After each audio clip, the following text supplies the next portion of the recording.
The Senate will come to order. Will the clerk please take the roll? Bridges. Buckner. Present. Coleman. Cook. Quorum. Danielson. Fenberg. Fields. Gardner. Janal. Gonzalez. Hanson. Heisey. Holbert. Jaquez Lewis. Morning. Kirkmeyer. Colker. Lee. Liston. Lundeen. Moreno.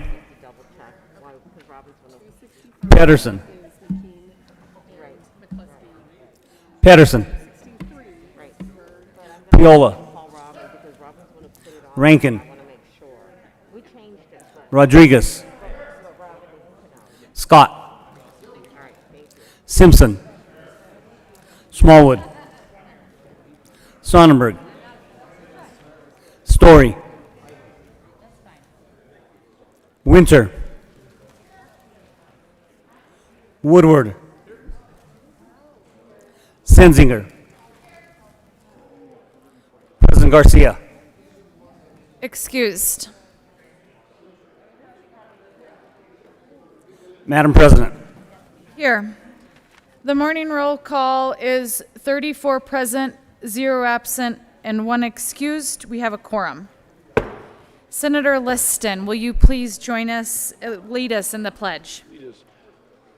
Madam President, I'll be glad to lead the body. Will you please stand and join me in the Pledge of Allegiance? I pledge allegiance to the flag of the United States of America and to the republic for which it stands, one nation, under God, indivisible, with liberty and justice for all.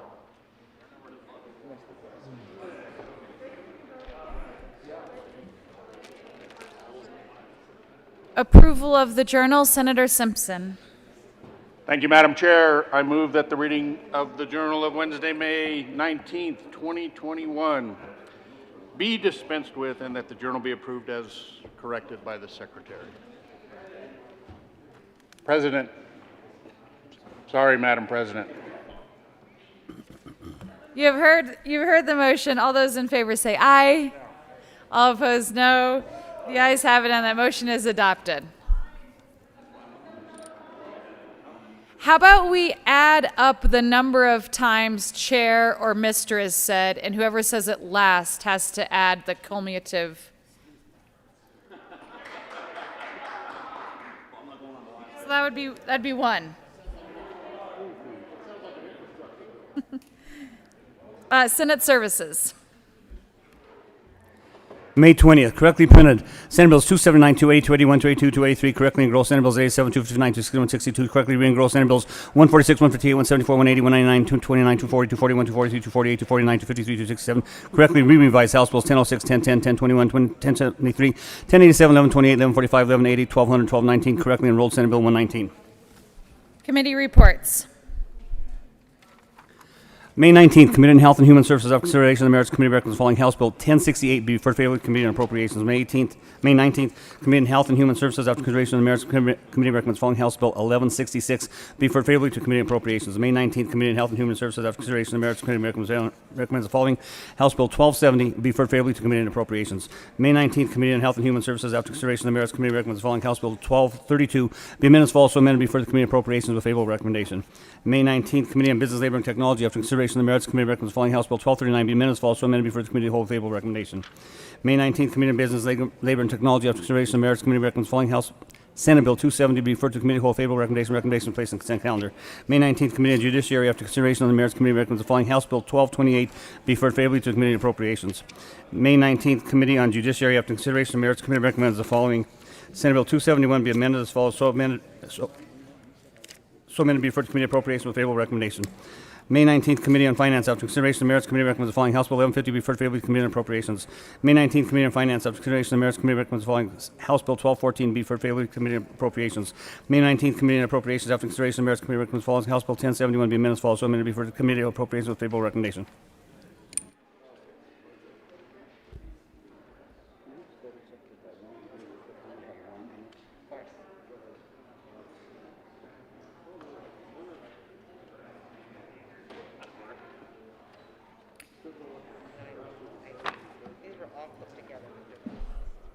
Majority Leader Fenberg. Thank you, Madam President. I move that the Senate proceed out of order to take up consideration of resolutions. The motion is to proceed out of order to take up consideration of resolutions. All those in favor say aye. All those opposed say no. The ayes have it, and we will proceed out of order. Consideration of resolutions. Will the clerk please read the title of Senate Joint Resolution 20? Senate Joint Resolution 20 concerning by Senators Heisey and Representative Luck concerning the designation of the overpass of State Highway 115 that crosses over United States Highway 50 in Fremont County, Colorado as the Deputy Sheriff Jason Schwartz Memorial Bridge.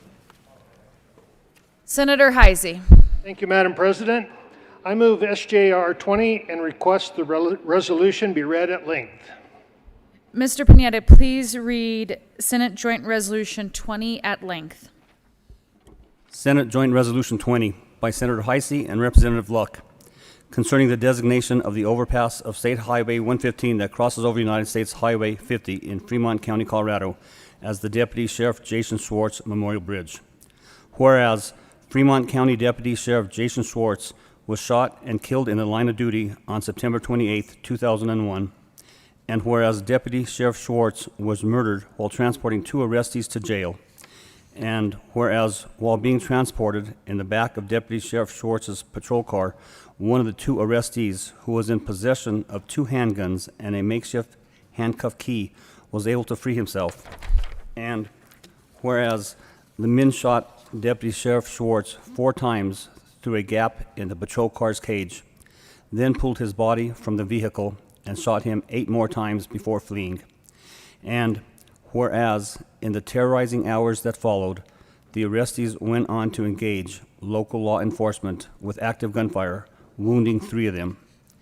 And whereas Corporal Tony Bethel of the Florence Police Department was critically injured during an ambush, Chief Mike Engel of the Florence Police Department was injured by flying glass debris while under fire, and Fremont County Sheriff Deputy Orozco was shot in the left arm.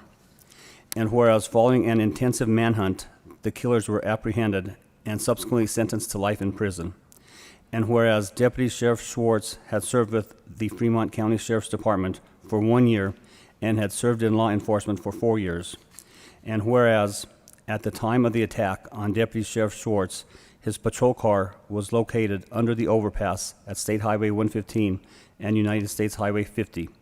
And whereas each year a small group of those who responded that day, including Deputy Sheriff Schwartz's wife and son, who was only 2 weeks old at the time of his father's murder, gather at the overpass for a moment of silence. And whereas it is only fitting that Deputy Sheriff Schwartz's dedication and ultimate sacrifice be recognized so that we may never forget his service to the people of the state of Colorado. Now, therefore, be it resolved by the Senate of the 73rd General Assembly of the state of Colorado the House of Representatives concurring herein.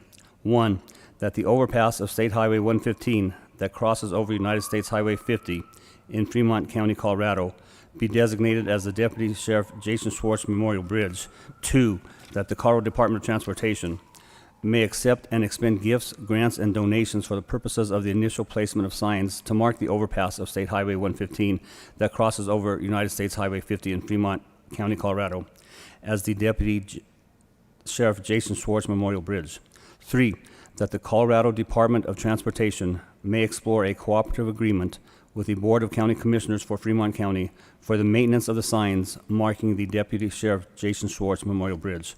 Be it further resolved that copies of this joint resolution be sent to Cheryl Schwartz, the Fremont County Sheriff's Department, and the Board of County Commissioners for Fremont County.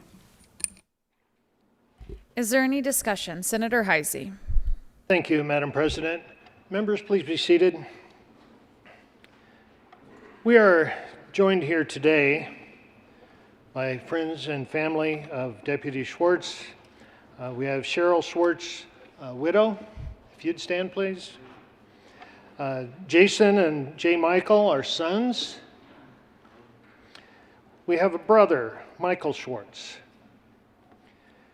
We have friends and co-workers of Jason Schwartz, Sheriff Alan Cooper, Under Sheriff Derek Irvine, co-worker Cassie Groh, and her daughter Morgan Richardson. We are also joined today by members of the Colorado Concerns of Police Survivors, Jennifer Cherry and Velleman He. Madam President, I ask for a moment of silence and that the Senate chimes be rung. The Senate shall observe a moment of silence, and the Senate chime shall be rung.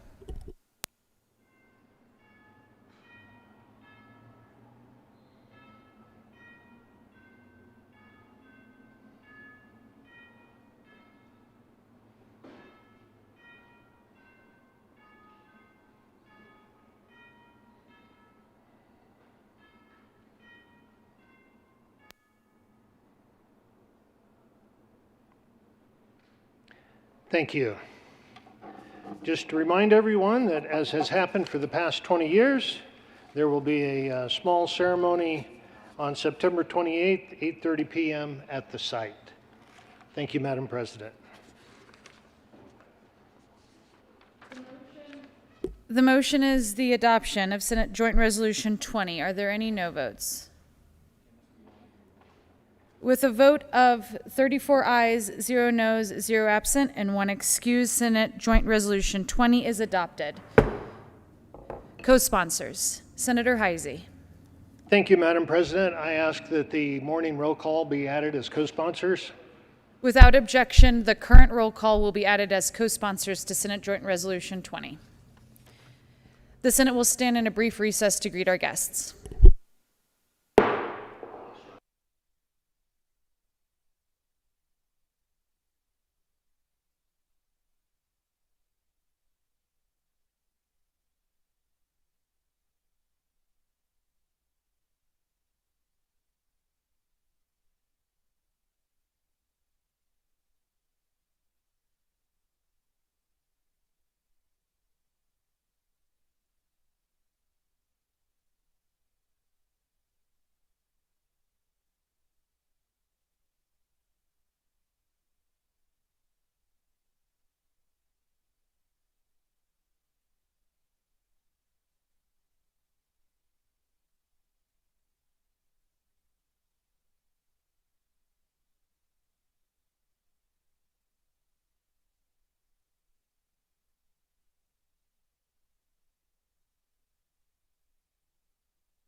The Senate will come back to order. Third reading of bills.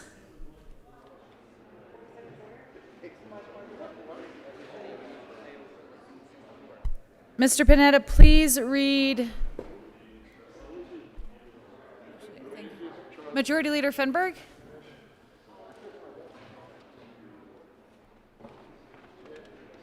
Are we late?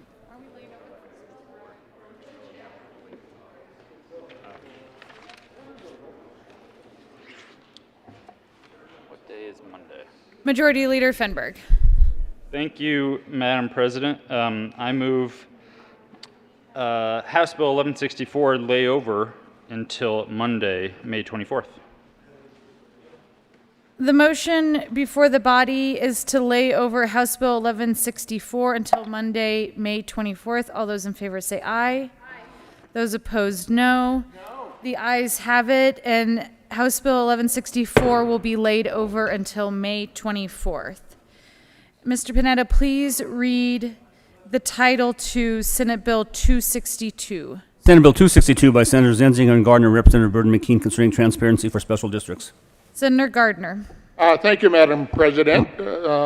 Privileged to serve with you, and I move Senate Bill 262 on third reading and final passage, and express my gratitude to my co-prime sponsor. Is there any discussion? Seeing none, the motion before the body is the passage of Senate Bill 262. Are there any no votes? With a vote of 34 ayes, 0 noes, 0 absent, and 1 excused, Senate Bill 262 is adopted. Co-sponsors: Senators Janal, Moreno, Woodward. Will the clerk please read the title to Senate Bill? Senator Pedersen, pardon me, correction. Senator Pedersen will be added as a co-sponsor to Senate Bill 262. Last call for co-sponsors. Senator Priola will be added as a co-sponsor to Senate Bill 262. Will the clerk please read the title to Senate Bill 259? Senate Bill 259 by Senators Rodriguez and List and Representative Burden Sandridge, concerning a modification to the minimum non-forfeiture percentage required to be paid under the surrender of an annuity policy. Senator Rodriguez. Thank you, Madam President. I move Senate Bill 259 on third reading and final passage. Further discussion? Seeing none, the motion before the body is the passage of Senate Bill 259. Are there any no votes? With a vote of 34 ayes, 0 noes, 0 absent, and 1 excused, Senate Bill 259 is passed. Co-sponsors on Senate Bill 259. Senators Smallwood. Will the clerk please read the title to Senate Bill 87? Senate Bill 87 by Senators Danielson and Moreno and Representative McCormick and Caraveo, concerning agricultural workers' rights and in connection with making an appropriation. Senator Danielson. Thank you, Madam President. I move Senate Bill 87 on third reading and final passage. Is there any discussion?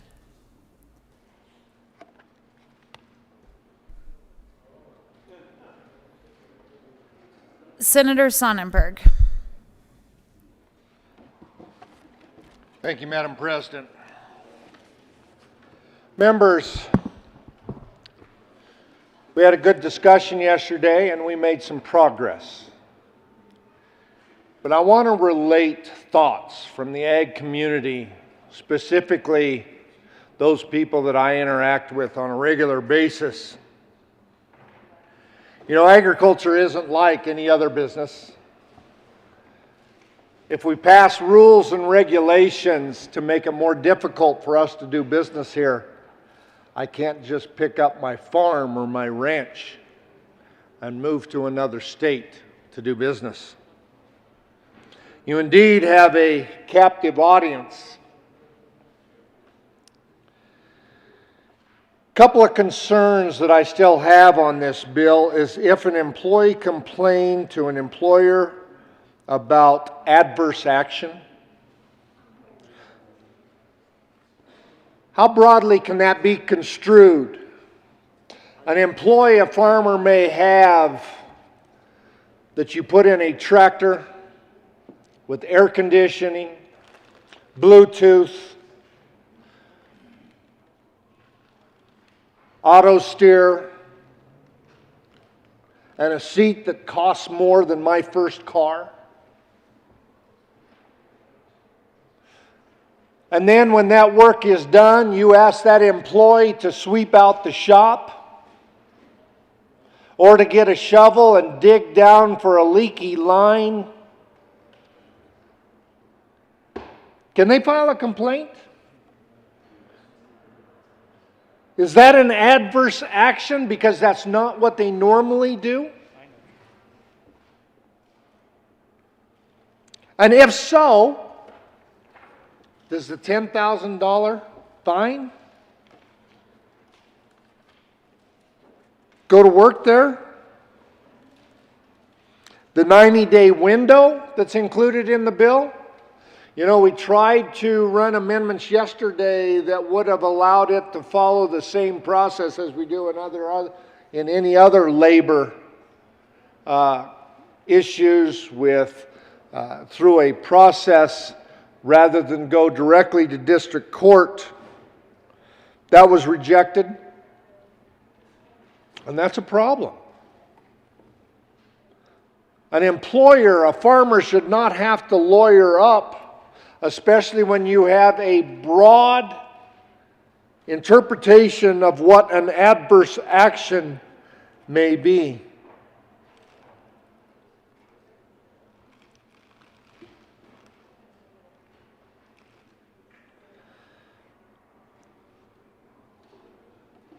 There's also an aspect of the bill that talks about regularly hire one individual or a part-time worker during the busy season, and yet in another area of the bill references to one who regularly engages the services of 8 or more employees.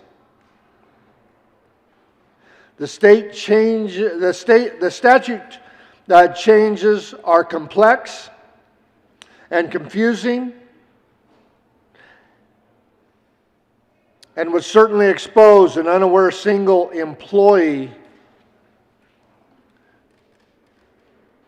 to his employer $10,000 fine inadvertently when they unknowingly committed a very slight transgression.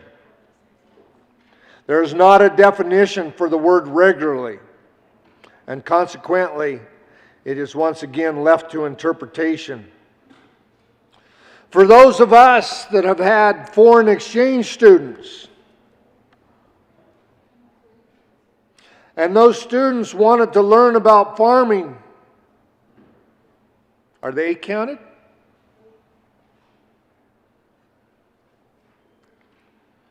It is almost impossible to determine when an employer is in violation of the statute, especially if you only have one employee.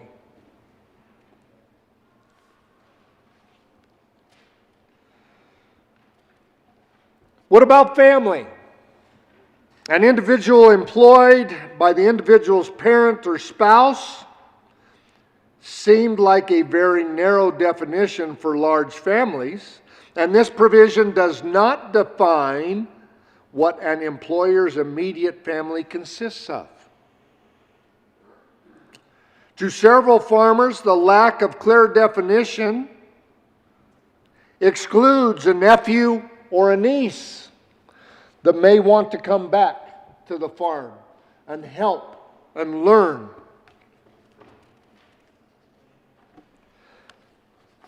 The definitions could indeed exclude grandchildren from being a part of this process and what is defined as work equity.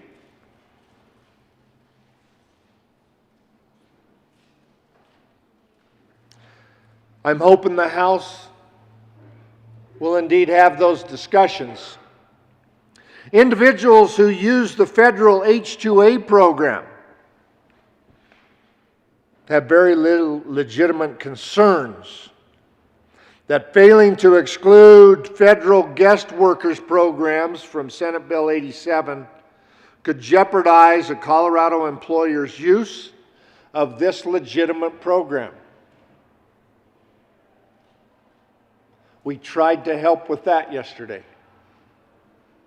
We talked about the potential and what is required within a grazing lease, a federal grazing lease, and how 2 employees have to be part of that process. Yet the provision for 1 unit, single dwelling, for 2 employees obviously doesn't work.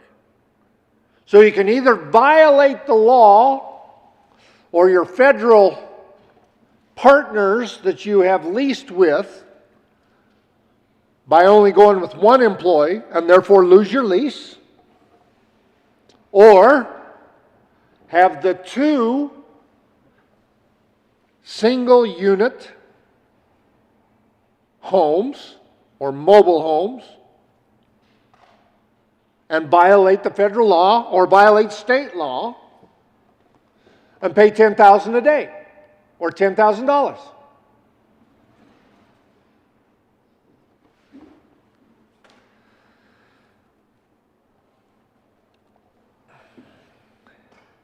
The unfortunate and unintended consequences of this is that agriculture will make adjustments that will actually hurt the labor force. Many people come to this country and many people work hard on agriculture, extra hours, because they want to devote time to raise extra money for either their goals in life or to send home or whatever purpose that they have decided to work so hard in agriculture and so many hours.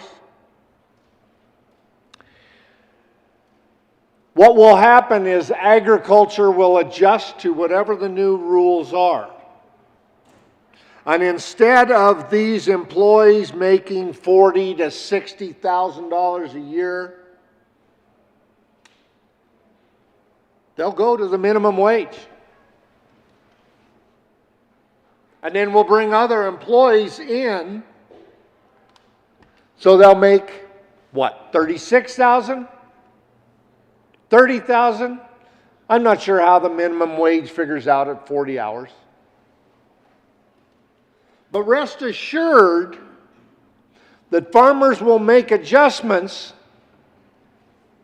and hours will be limited.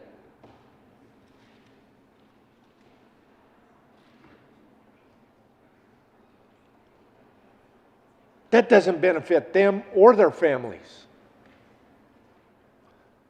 Now, I'm glad we went to rulemaking on the overtime and how we're going to work this, because obviously there were concerns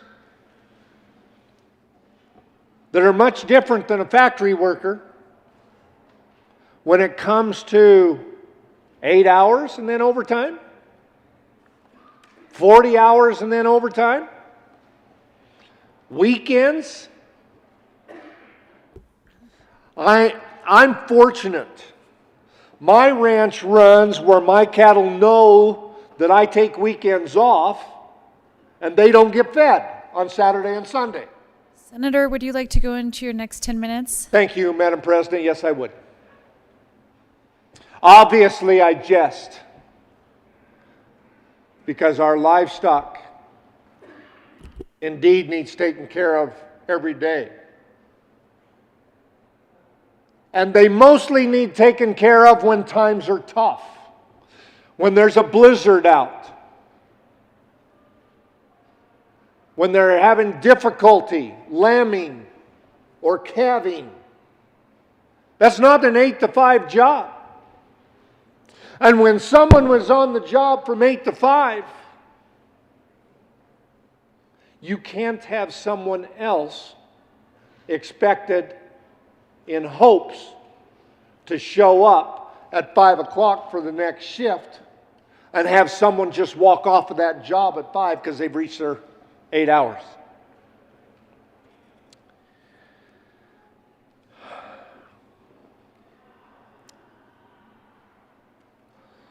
Obviously, I've talked more than I anticipated, and I'm not going to get through my entire concerns with this bill.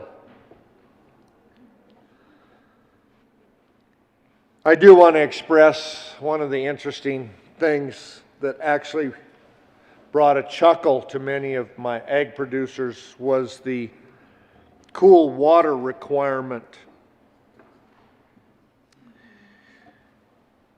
Understand that we have a bill here that is broad across the field as one size fits all. And that's not our ag community. For me to be able to provide a tent, now at 80 degrees in the rulemaking, an open air avenue for someone to get out of their air-conditioned tractor with that Bluetooth, with that auto steer, with that $2,000 seat, so that they can take a break in an open air under a tent and have a cooler of ice water there. Well, was it a quart an hour? Doesn't make sense for some. However, it does make sense in some aspects. Whether you're a vegetable grower, but most of them already do that. Most of them take care of their employees, and that's why they come back for 15, 20, 25, 30 years in a row. It's not because they're being abused. It's because they love their work. They make a lot of money. They work a lot of hours. And they provide well for their family.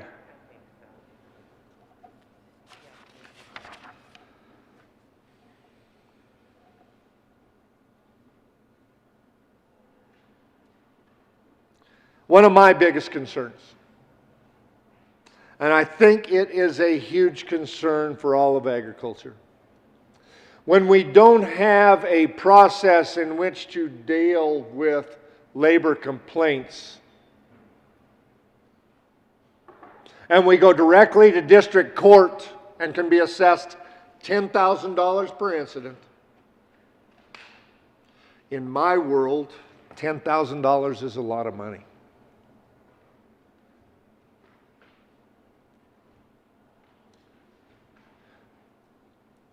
Agriculture return on investment is about 1 to 2%.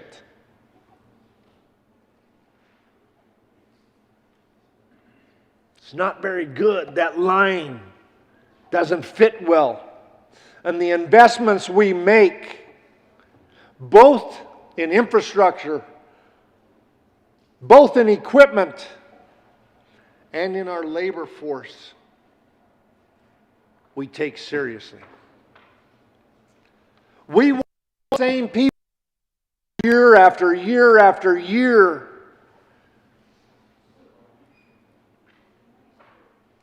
Because we don't have to train new people on a regular basis. We trust them. We learn how to work with them. Now, I'm in support of being able to weed out bad actors. And just like every industry, we know that we have some bad actors. But ladies and gentlemen, this bill was predicated and brought to committee based on false pretense. Information that was brought to committee that showed pictures of a fence with razor wire above it and saying it was a camp used to imprison employees was in fact nothing more than a misrepresentation at a minimum. I won't call it a lie, but it sure wasn't the truth. Because later in that hearing, the lady that owned that property testified that that fence is there to keep people out in the winter months so it's not vandalized. And the gates are open when the employees are there. The picture was taken in the winter when they're not there. And yes, I would like to protect my property as well. Using this to manipulate this legislature and the people of Colorado is disingenuous. And it's wrong. Members,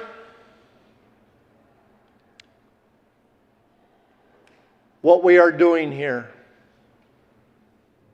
is a solution in search of a problem. When you have employees coming back time and time again, and the vast majority of people in this industry work well together, we have a solution in search of a problem. The last thing I'll tell you is we tried to put the effective date, January 1st, 2022, rather upon the signature of the governor, because right now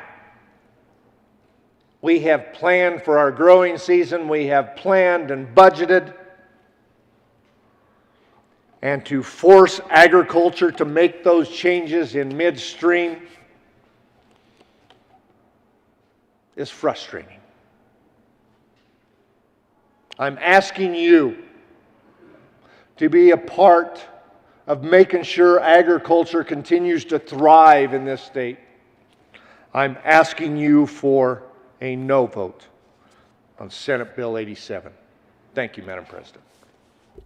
Senator Danielson. Thank you, Madam President. I want to address a few things that were just brought up. First of all, we did push out the effective date for most of the bill. Anything that has to do with the way that ag employers pay their employees have been pushed out until as far as we could, farther than you even said. January 31st, 2022. Another thing that was just brought up was, why do people keep coming back? They must be treated so well or else they wouldn't keep coming back. Clearly you didn't hear yesterday, folks, when I said the first time that I heard that tired out old argument was in a documentary about the farm worker movement from 1962. Well, if the workers weren't treated well, why would they come back and work for us? There clearly couldn't be any problems there. Want to know why they come back, even when they're treated poorly, exploited, and yes, abused? Because they have no other option, okay? We're not talking about farmers who pay their workers $50,000, $60,000, $70,000, $80,000 a year. That's great if that's the reality for some producers. Fantastic. We're talking about farm workers who earn $2 and $3 and $4 an hour, because that is still legal and it still happens.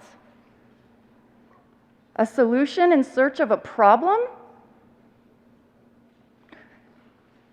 If you don't think that it is wrong that workers in this state are still allowed to earn $3 an hour because they happen to be employed in the agricultural industry, then sure, you might think that this bill is in search of a problem. That's a problem. That's exploitation. That is inhumane. If you don't think it's a problem, that ag workers are not allowed to earn overtime simply because they happen to work in the industry, then sure, then this bill is in search of a problem. No, that is a problem. That is unlike almost any other worker in the state. That is a problem that we have to solve. We heard folks from the ag industry describe the severe weather, the lengthy hours that people are forced to work through. You know who bears the brunt of that? Alongside the producers and the employers? The employees, who are forced to work in those extreme conditions for 60, 80, 90 hours a week. In extreme conditions, doing hard manual labor. And yet, because they happen to labor in the industry, those employers are not required to pay them overtime. That is wrong. Fundamentally wrong. Another problem, they're not allowed to organize. So when they have an issue that they would like to bring forward, like, I don't know, the fact that they're earning $4 an hour when they're working 80, 90 hours a week, they could be fired and punished, or worse, deported, just for coming forward. If they spoke to another one of their fellow workers about their working conditions, they face severe, swift, vicious retaliation. That is a problem. This bill solves that problem too. The ironic thing about this is the organizations that are ginning up so much opposition in the agricultural community, they have the ability to organize, to come together, to work together, to oppose a piece of legislation. And you know what? They have every right to do so. You know who doesn't have a right to do that? The workers. They are not allowed to even come together to discuss, as co-workers, their abysmal working conditions and the treatment that they must endure. That's illegal. That's a problem. That's one of the many problems that this bill solves. I think it's a problem that because these people labor in the agricultural industry, they are not guaranteed food, water, or rest breaks. That's a problem. And I think it's a problem that because these people labor in the agricultural industry, they are retaliated against in the most fierce and swift fashion that I have ever seen. It is the most vulnerable working population in the state. And when they come forward to complain about their problems, they receive retribution like you cannot believe. It is the most fearful workforce I have ever interacted with. And I've been working on workers' rights legislation for 7 years in this building. That is a problem. These are basic human rights that are denied to these people because they happen to work in this industry. Yes, agriculture has unique attributes from any other industry. And like we mentioned before, the people who are behind this bill, myself included, farm workers, labor rights groups, civil rights groups, racial justice groups, faith-based groups, Latino organizations all across the state, they have all come together around this policy because this group of people have been discriminated against for decades, for generations, plural. When almost every other worker in this state was guaranteed these basic human rights, these folks were carved out. These folks and domestic workers. And that is a relic from our past that we are not proud of. This is not a solution in search of a problem. This is a bill that addresses some severe problems. A way forward to bring these people the basic human rights that they should be guaranteed just like every other worker in the state.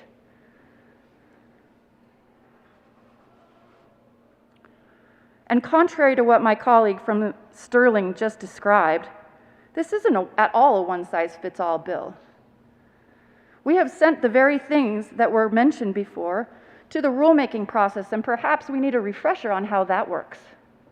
Because how that works is, there is a very public process through the Department of Labor that is set up precisely to allow all sides of this issue to weigh in and craft the rules so that the bill can be implemented properly.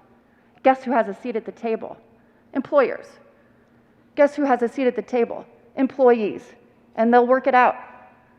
That's what rulemaking means. He also described some confusion, apparently, that some people are experiencing around the provisions in the bill for organizing and whether this bill applies to a company with 1 employee or 8 or more. Read the bill. It is clearly laid out and defined.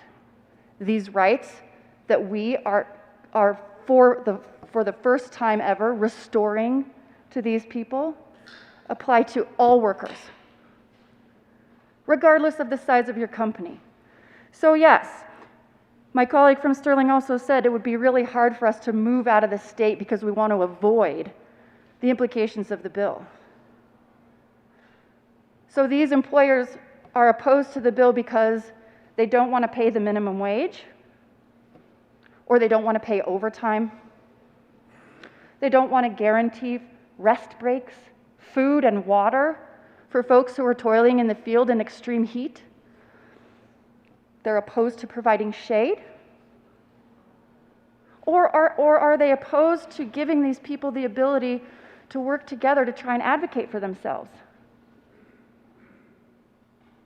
I would be ashamed if my dad was opposed to any of those things, or my granddad, or my great-grandfather, who were all in this industry, who all farmed on our land. They wouldn't oppose any bit of that, and they certainly wouldn't oppose the provisions in the bill that protect people from retaliation.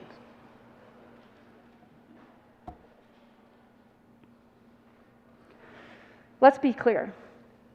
This bill comes on the end of 60 years of struggle for people who have worked in the movement for their entire lives, for values that we say we share as Coloradans. And we even put our names on, quite literally, when most recently we observe a statewide holiday to honor the life and work of Cesar Chavez, who devoted his career and his life to these exact issues. Every one of us voted yes and co-sponsored a measure, applauding the man for his accomplishments. Every single one of those accomplishments, the minimum wage, getting people the right to organize, banning the short-handled hoe, food and water and rest breaks, all of those things are in this bill. It is time to walk the walk and talk the talk and do what's right for these people.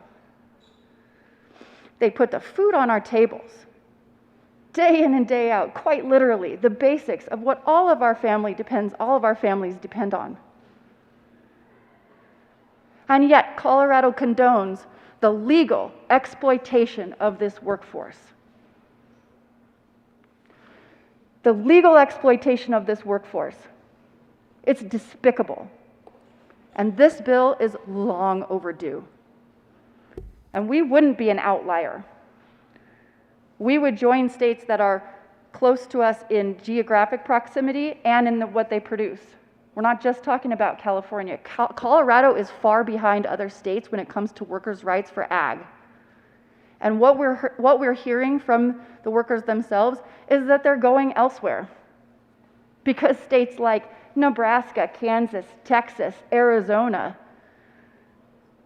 not to mention Minnesota, New York, Maryland, South Dakota, and yes, California, treat their workers better and pay them fairly.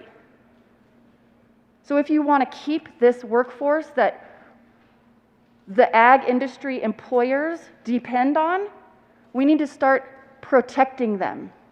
If you don't want to do it for the civil rights aspect of the thing, then do it for the bottom line. My friend from Sterling also said that we heard in committee ag producers coming forward to talk about their experiences and why they're opposed to the bill. But he didn't mention the hours of testimony that we had from farm workers and the representatives who were there to represent them, because yes, they were out working, or they were so fearful of retaliation that they couldn't even take time to get on a Zoom to tell us their own story. And I can also tell you that during the course of this bill, they have been retaliated against since then for participating in the bill moving forward. Employers have figured out what farm workers have been contributing to the process, the democratic process behind the bill, just like the employers are. And they have already felt the retaliation just for this. Can you imagine what they face when they come forward to talk about workplace safety or their pay? I can. You want to know why I can? Because I sat through hours of testimony and I actually listened to them. And what they described has been related to us in this legislature since the early 60s, before I was even born. This is not new. These problems exist now, and they have existed for generations. We had people describe being fired for coming forward. We had people describe dropped pay for coming forward with any kind of a claim. We had people coming forward to talk about the extreme hours that they were forced to work for weeks and months on end. We had people coming forward to describe how they were still paid on a per unit basis during harvest, so that they literally pulled in $3 an hour when they worked 80 hours a week. We had people coming forward to describe the sexual abuse that they experienced at the hands of their employers, not unlike what we heard in the 60s.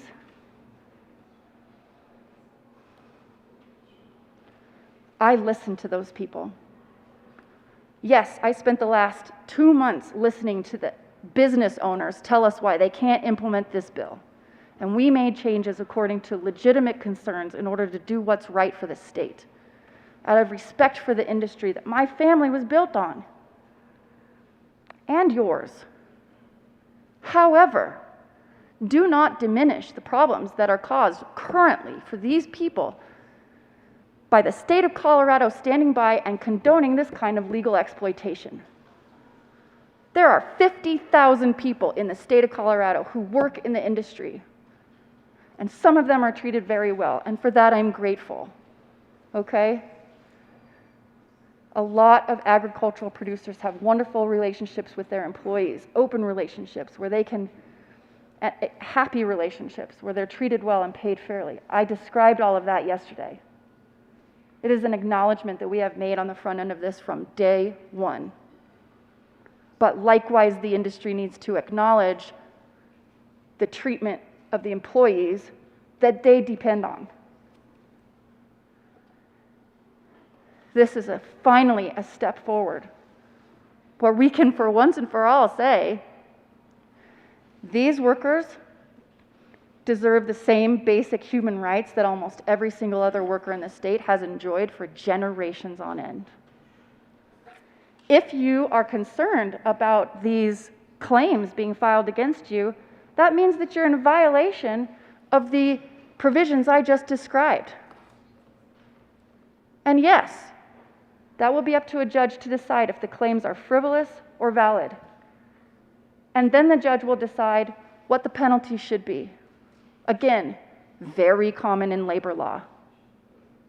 So, you shouldn't expect to have claims filed or judges ruling against you or financial penalties if you pay workers the minimum wage, if you pay your workers overtime, which, by the way, unlike what my colleague from Sterling said, has been entirely kicked to rulemaking, where the industry has a chance to weigh in on how those rules are crafted.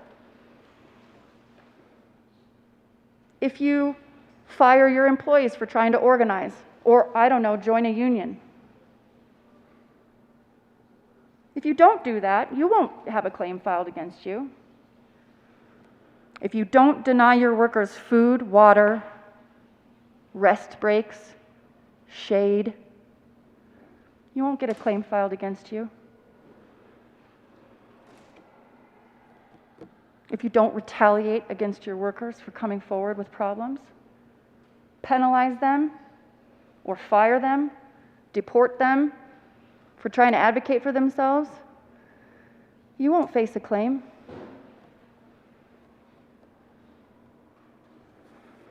So, I urge an aye vote on the measure. And again, acknowledging that the bulk of the industry, the majority of farmers and ranchers, producers across the state, are good and decent and hardworking human beings who treat people fairly and pay them well.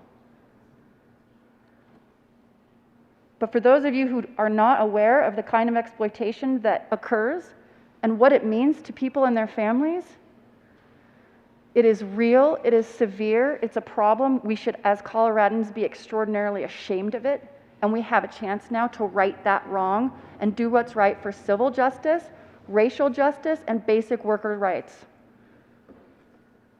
I urge an aye vote on Senate Bill 87. Senator Quorum. Thank you, Madam President. I appreciate the opportunity to talk to you today. We've heard a lot of talk about agriculture. I'm kind of new to it. I'm only 73, so I don't know a lot about it. Born into that industry. But I can tell you one thing about myself. If I had witnessed anything that the sponsor talked about, unfortunately, I did not get the opportunity to hear this testimony because it was not in my agricultural committee. But I wouldn't wait 7 years to run a bill. I would be in front of the U.S. Attorney and the Justice Department saying, these are wrongs.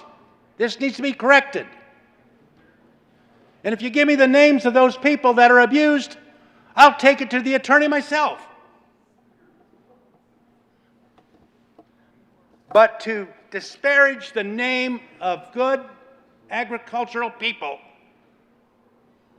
is absolutely unacceptable.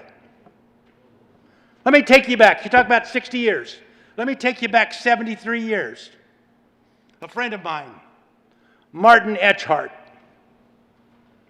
Martin is a French Basque. Came here as a sheep herder. Worked hard, saved his money. Worked for that rancher for a few years, went on and worked for another one.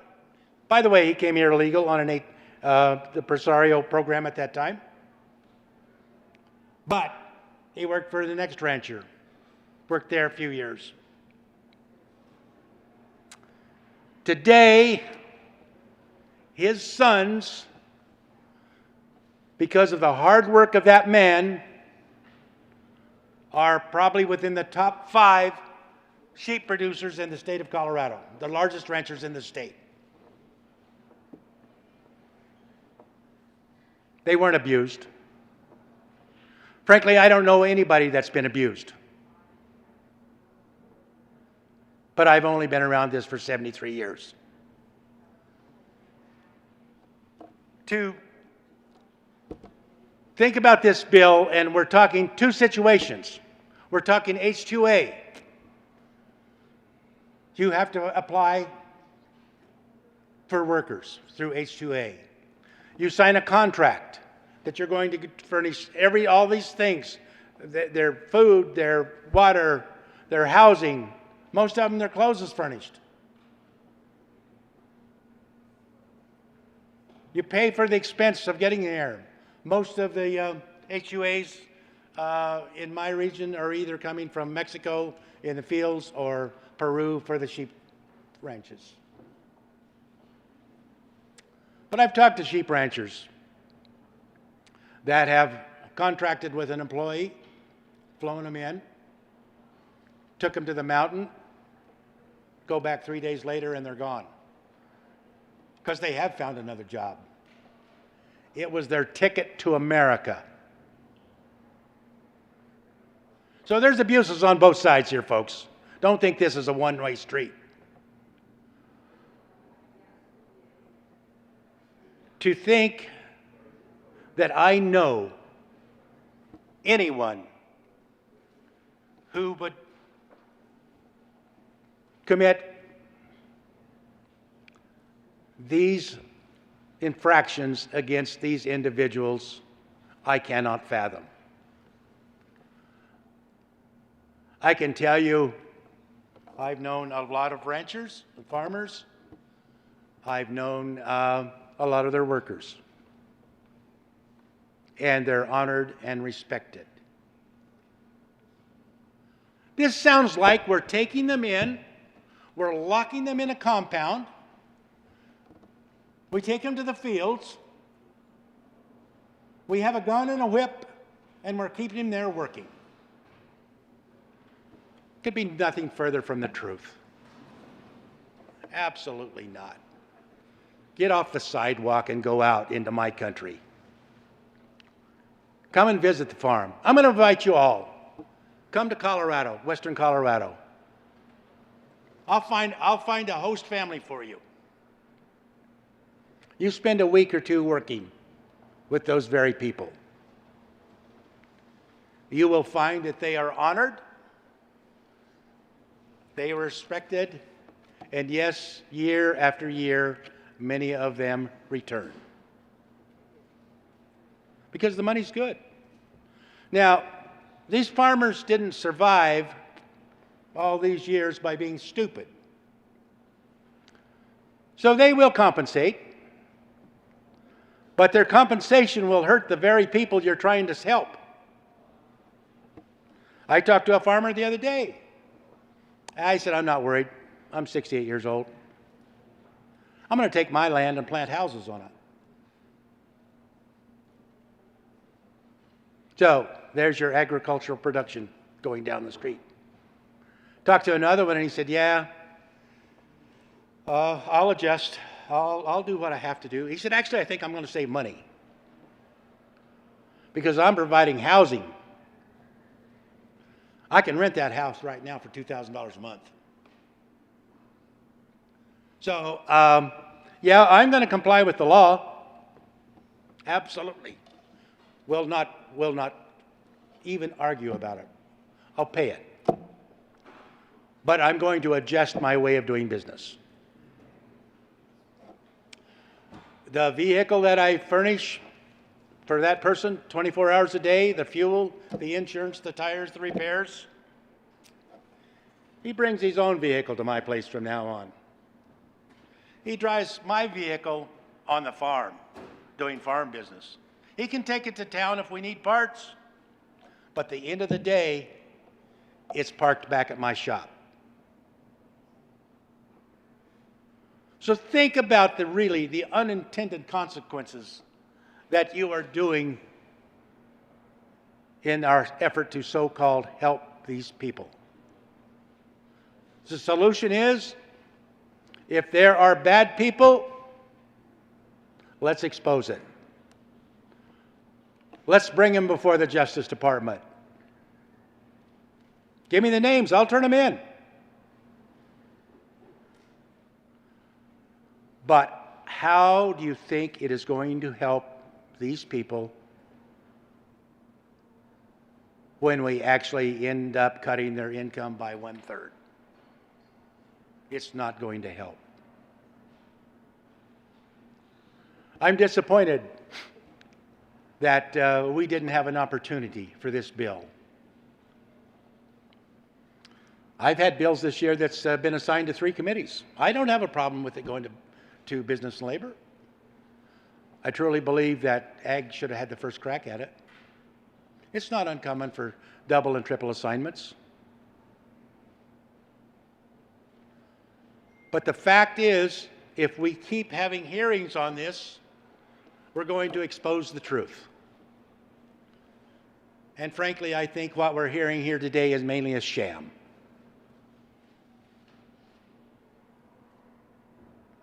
I cannot believe, I don't know a person out there that's working, making workers work for $3 and $4 an hour. Give me the name. I'll take the sheriff, the U.S. attorney, the FBI, whoever you want. And then when we're through there, let's go visit the guy that's making $70,000, living on a farm, where he and his family is treated like part of the family. Been there for 28 to 30 years. you're also taking that person and saying, you know what, you didn't do any of this. You've been abused, you've been taken advantage of, and you're not smart enough to go get another job. Ask for a no vote. Senator Gonzalez. Thank you, Madam President. I want to acknowledge the words that my colleague, the good senator from Sterling, began his comments with earlier today. That word was progress. I want to talk about progress because I think it's an important aspect to this conversation, to this bill, to this issue. Earlier this year, y'all heard me wax poetic about Cesar Chavez and Dolores Huerta. I'm not going to offer y'all a history lesson today. I'll save that for another day. But Cesar and Dolores went and fought for justice and for dignity, for humble, proud, hardworking people. And they made strong, powerful gains in union rights and in actual legal protections in other states. Not so much here in Colorado. There was a lot of fight, a lot of struggle, a lot of organizing, a lot of movimiento.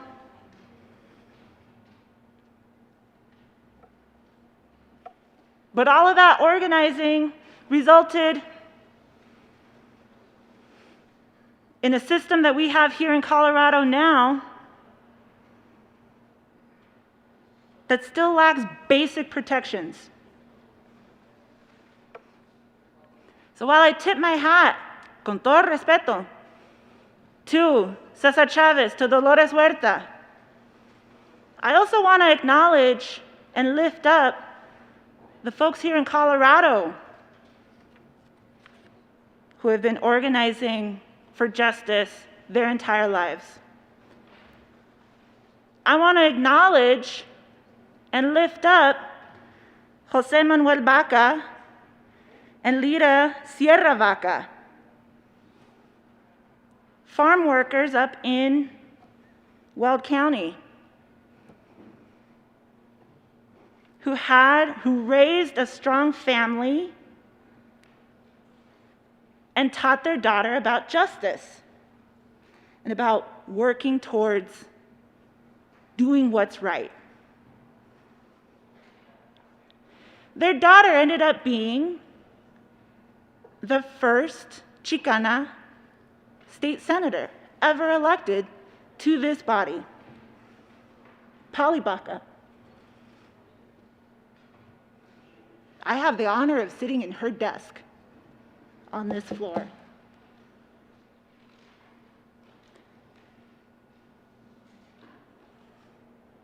The good senator from Commerce City told you all about his father's work.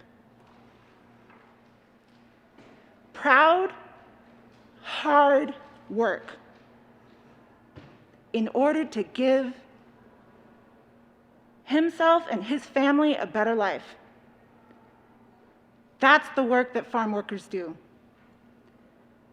That's the work that farmers do. That's the work that sheep herders do. That's the work that sheep producers do. There is dignity, humility, and strength, fuerza, in hard work. An aspect that I don't think we've talked about enough in this debate around this bill is actually around the corporatization of agriculture.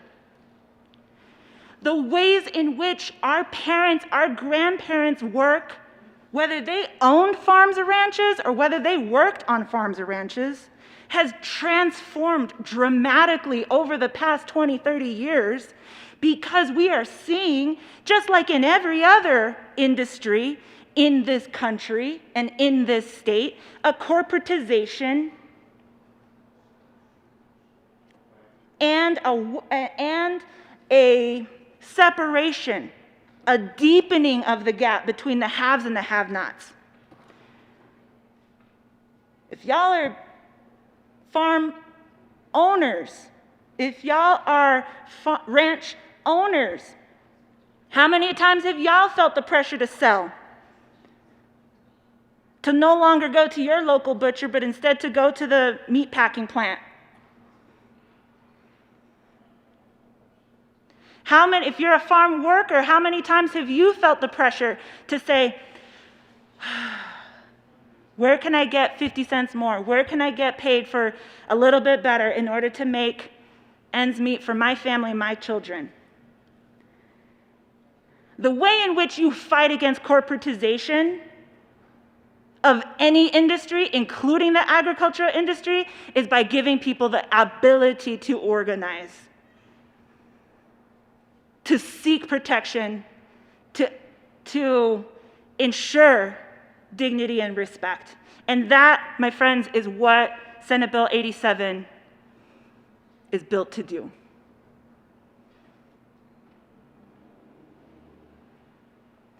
The introduced bill and the bill that we are now debating today are two very different pieces of policy. And that is a result of compromising and listening.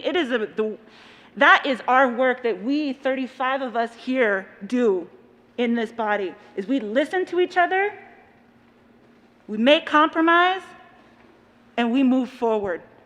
Again, reflecting the words of the good senator from Sterling, that's what progress looks like, y'all.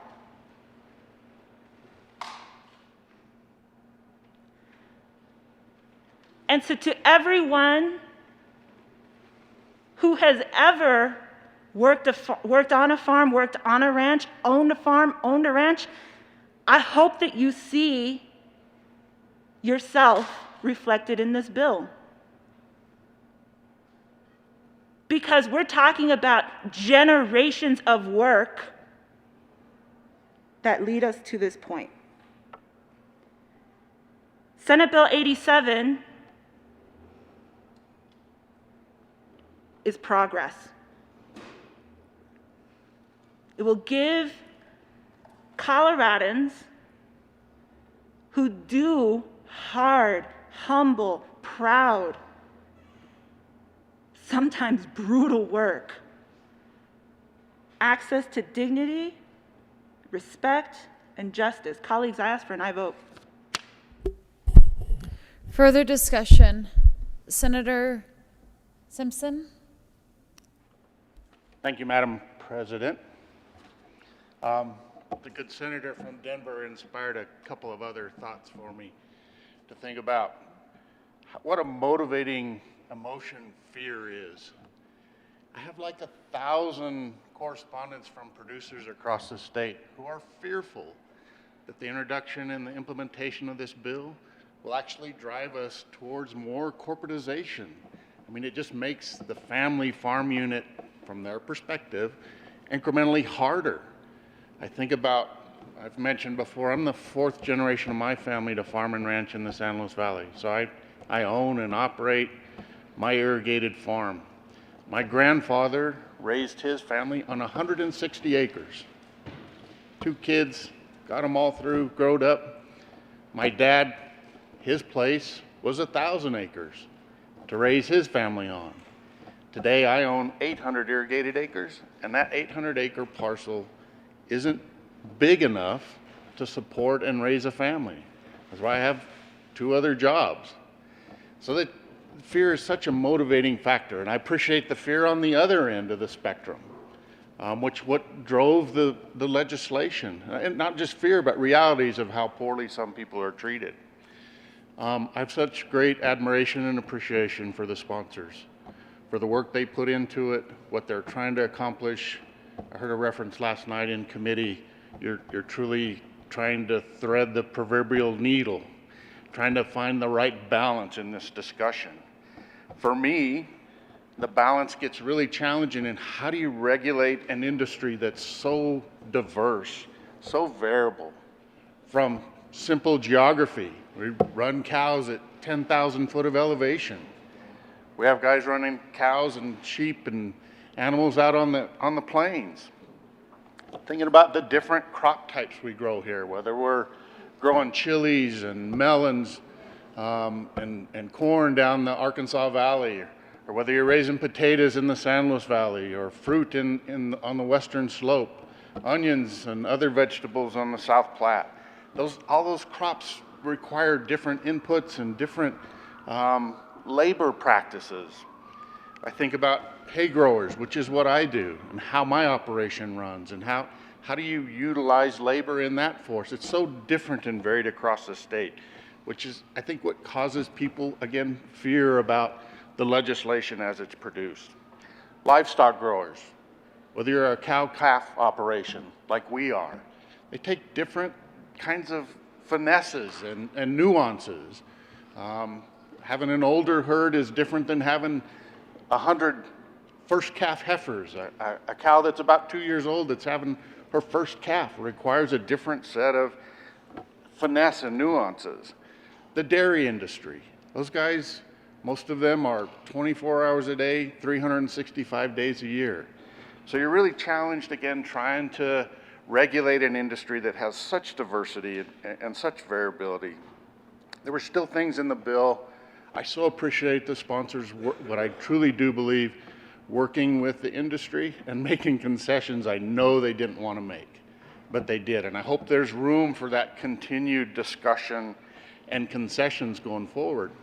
Some of the things that were problematic for me, you know, the presumption that if you're filed in district court as being in violation, the presumption is you're guilty. That's a poor practice from my perspective to start with. There's reference to organic operations in the bill. If you have an existing certified organic operation, there's some variability and some exemptions for the weeding control.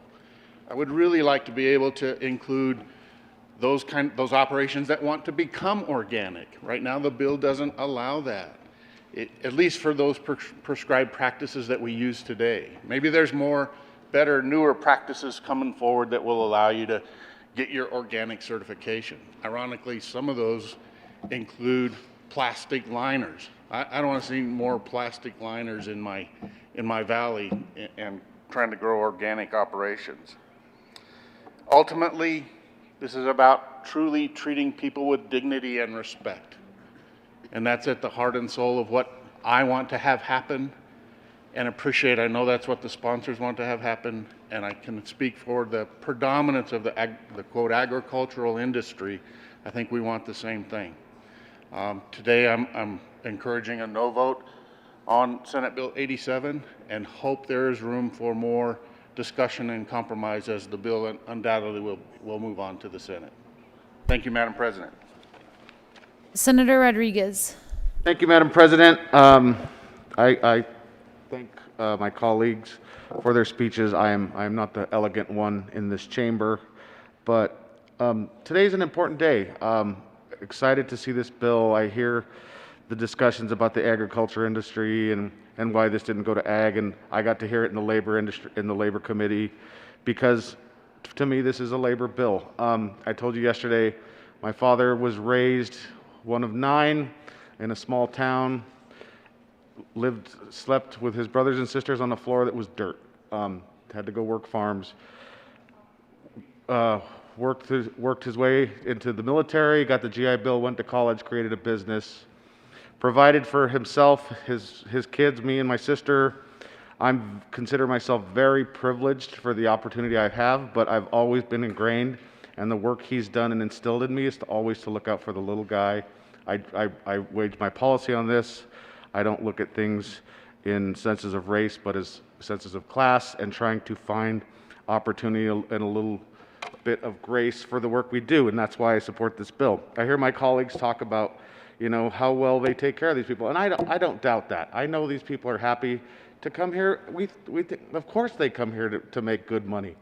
They don't have a choice. They probably would prefer to stay home with their family and make a good wage, but the opportunities for them are here. We sit here and see how parents are sending their kids here alone for a better opportunity than to stay with them where they are.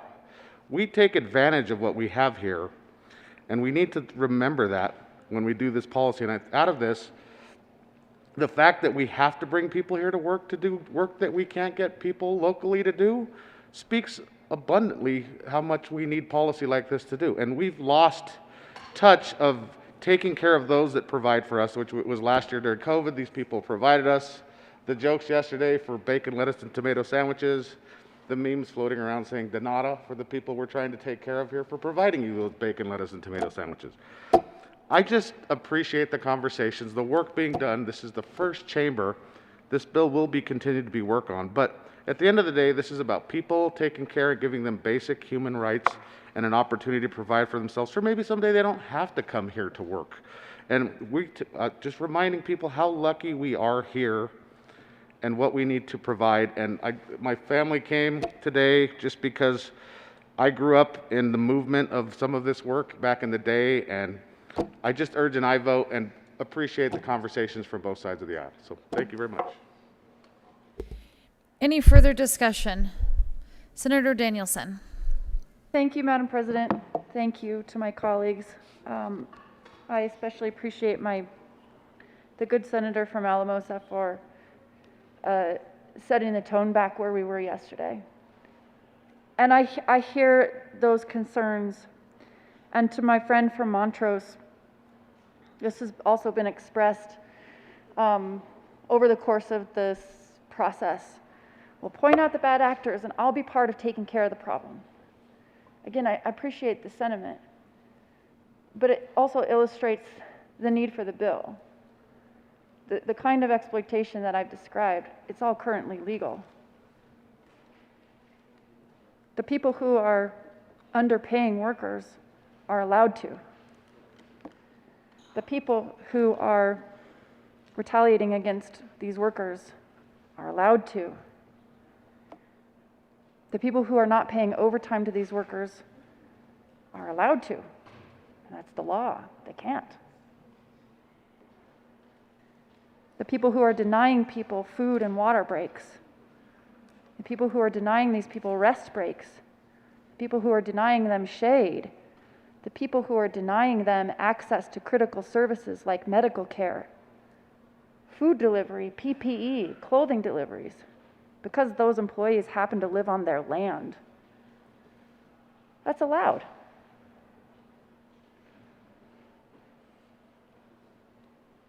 All that's allowed. The people who respond in a negative way when their employees try to work together to advocate to address these severe problems that I've just described. That's allowed, because workers aren't allowed to organize. Not every worker in Colorado, but ag workers are not. In fact, almost every other worker in the state has all of those rights. It's why we need the law. We can't point to the bad actors and prosecute them for anything because they actually aren't breaking any laws. That's what this bill does. That's why we need it. Then the bad actors will be the recipients of claims against them. We also heard that producers fear that this will drive them out of business.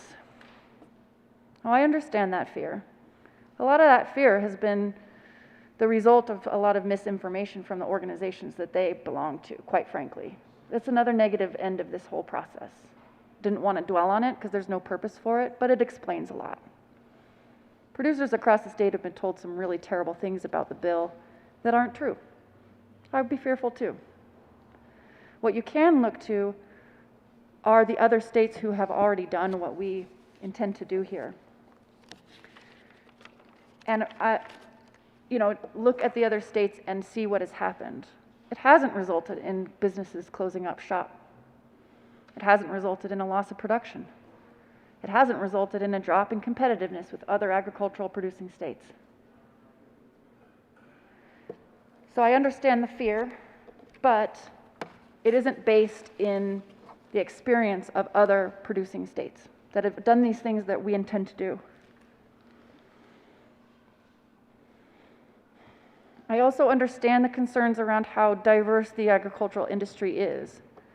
But first of all, we have addressed the bulk of those concerns by sending the things that really were too complex to address in statute to rulemaking.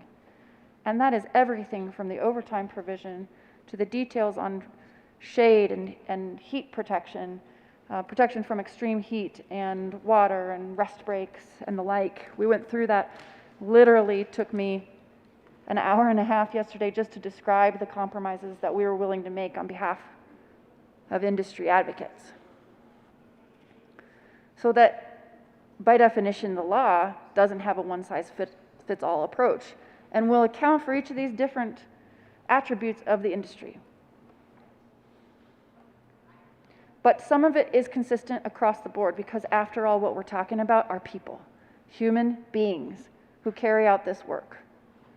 And it is not unlike the other industries in the state that are already required to comply with these regulations. Firefighters, grocery store workers, pilots, construction workers, hospitality workers, food service workers, every other worker in the state has these basic workers' rights, these basic human rights, and they are all extraordinarily diverse. The problems faced by a pilot are very different than the problems faced by a grocery store worker, but the common thread between all industries in the state is that we depend on labor provided by human beings, and we are all alike. We deserve and need the basic human dignity of a minimum wage. We all deserve and need the basic protection of overtime pay. We all should be allowed, if we choose, to organize amongst ourselves to advocate for better pay and a safer workplace. And we all need the ability to take food and rest and water breaks while we're working. And none of us should be subject to retaliation for coming forward to expose the kind of serious exploitation that ag workers face on a daily basis that has been going on for generations on end. None of us should have to experience that kind of retaliation. And yet, unless we pass this bill, all of these things will be allowed to continue.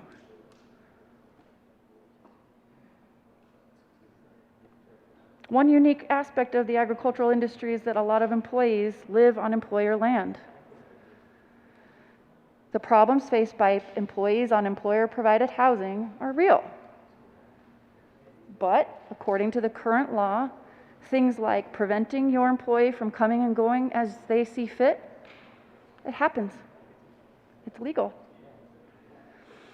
Keeping visitors from their homes, like medical trucks, mobile units for medical care, that's legal.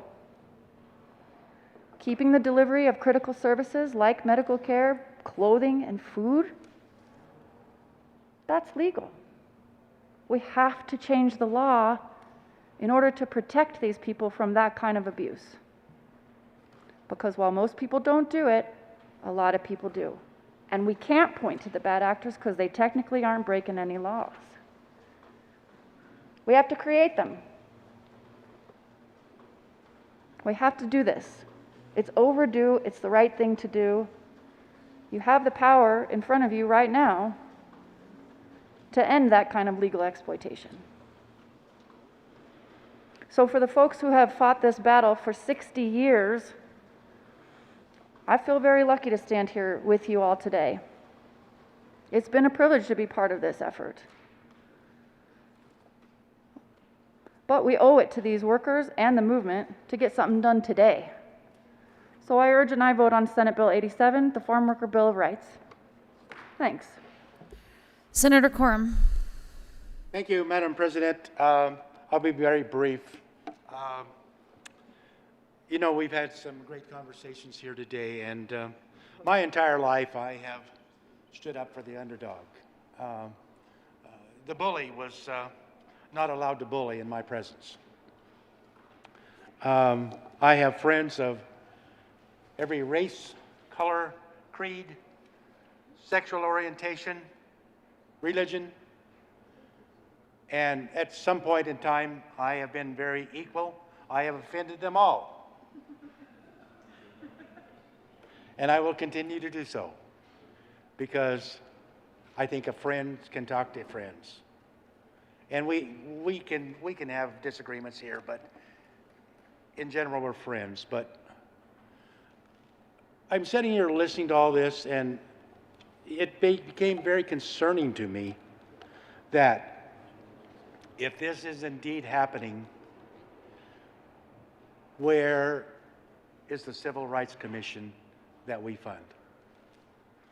How can we let the Civil Rights Commission, if this is indeed happening, turn a blind eye to this for so many years? That's the question. Where is the Civil Rights Commission on these egregious situations? I still ask for a no vote. Further discussion? Seeing none, the motion before the body is the passage of Senate Bill 87. Are there any no votes? Senators Cook, Scott, Gardner, Lundin, Minority Leader, Simpson, Woodward, Quorum, Priola, Rankin, Smallwood, Liston, Sonnenberg, Heisey, Kirkmeyer.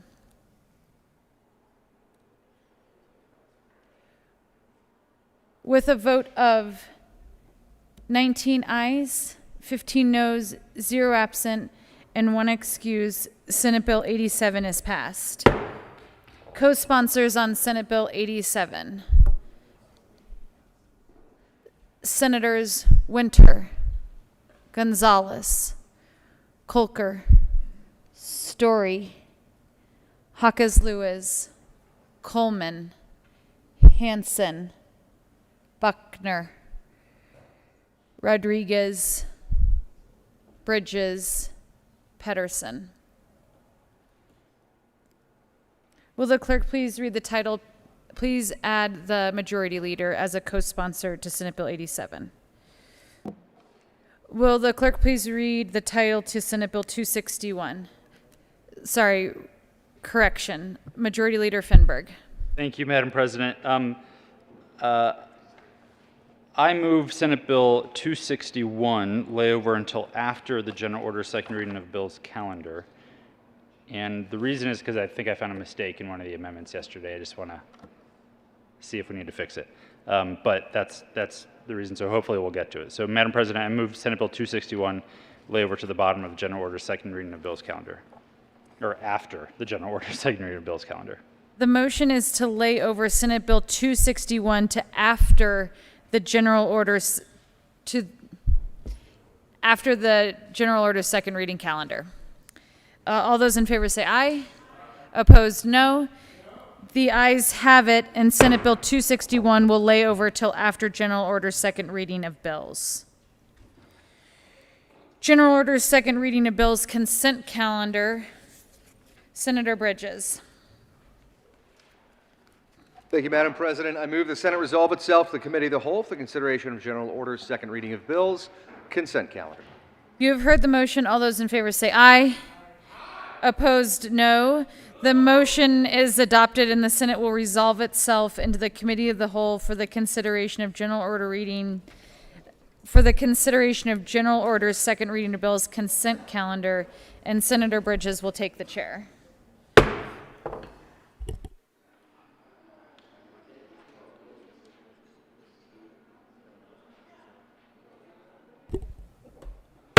The committee will come to order. The code rule is not relaxed. Will the clerk please read the title of all the bills on the general order's second reading of bills consent calendar?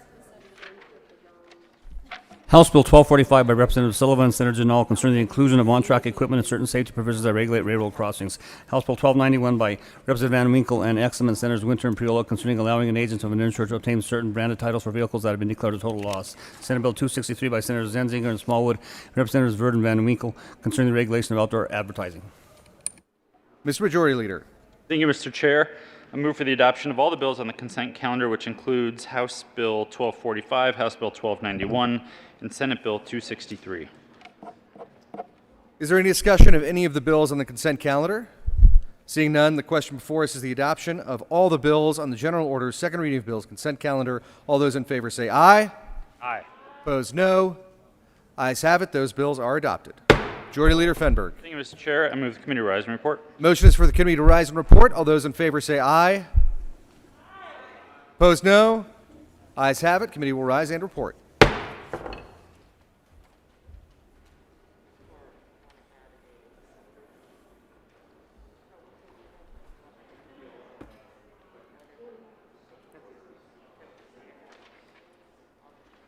The Senate will come to order. Senator Bridges.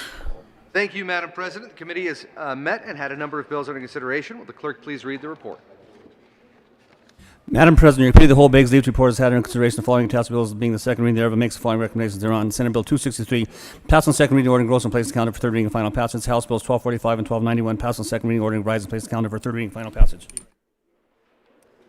Senator Bridges. Thank you, Madam President. I move the report. The motion is the adoption of the Committee of the Whole report. Are there any no votes? With a vote of 34 ayes, 0 noes, 0 absent, and 1 excused, the Committee of the Whole report is adopted. Senate Bill 263 passed on second reading in order engrossed and placed on the calendar for third reading and final passage. House Bill 1245 and House Bill 1291 passed on second reading in order revised and placed on the calendar for third reading and final passage. General Orders second reading of bills. Senator Bridges. Thank you, Madam President. I move that the Senate resolve itself to the Committee of the Whole for consideration of General Orders second reading of bills. Full stop. You've heard the confident motion. All those in favor say aye. Aye. All those opposed, no.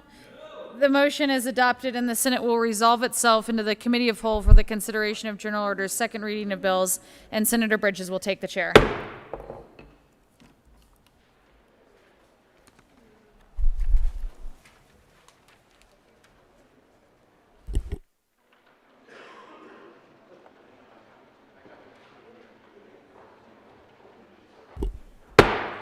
The committee will come to order, and as the jacket rule was relaxed by the president, need we address the jacket rule? Can it be reapplied, undone?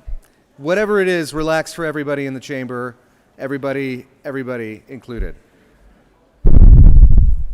Ties, I don't, is there a rule that I can relax on ties? If there is, also relaxed. Majority Leader Fenberg. Thank you, Mr. Chair. I move Senate Bill 190 lay over until tomorrow, May 21st. The motion is to lay over Senate Bill 190 until tomorrow. All those in favor say aye. Opposed, no. Ayes have it. That bill will lay over. Will the clerk please read the title to House Bill 1121? House Bill 1121 by Representatives Jackson and Judah and Senators Gonzalez concerning protections for residential tenants related to actions by landlords. Senator Gonzalez. Thank you, Mr. Chair. I move House Bill 1121 on second reading and ask for an aye vote. Is there any further discussion? Nope. Seeing none, the question before us is the adoption of House Bill 1121. Reports, right? You have to. No, you have to reject. All right. Senator Gonzalez. Thank you, Mr. Chair. I move the Senate State Veterans and Military Affairs Report and ask for a no vote. Question before us is the adoption of the State Veterans and Military Affairs Committee report. All those in favor say aye. Opposed, no.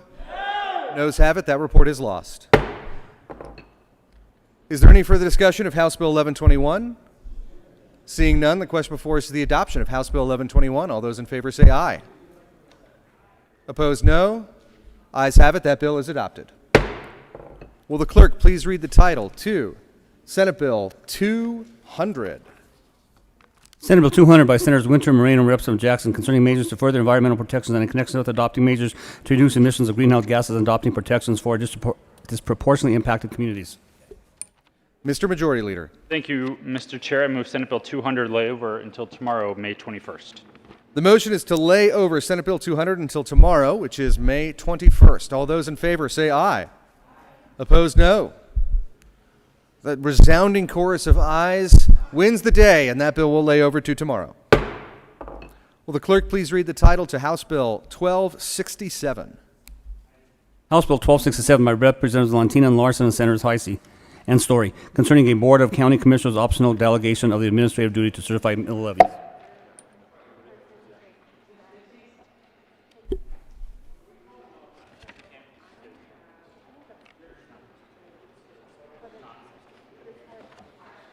Senator Story.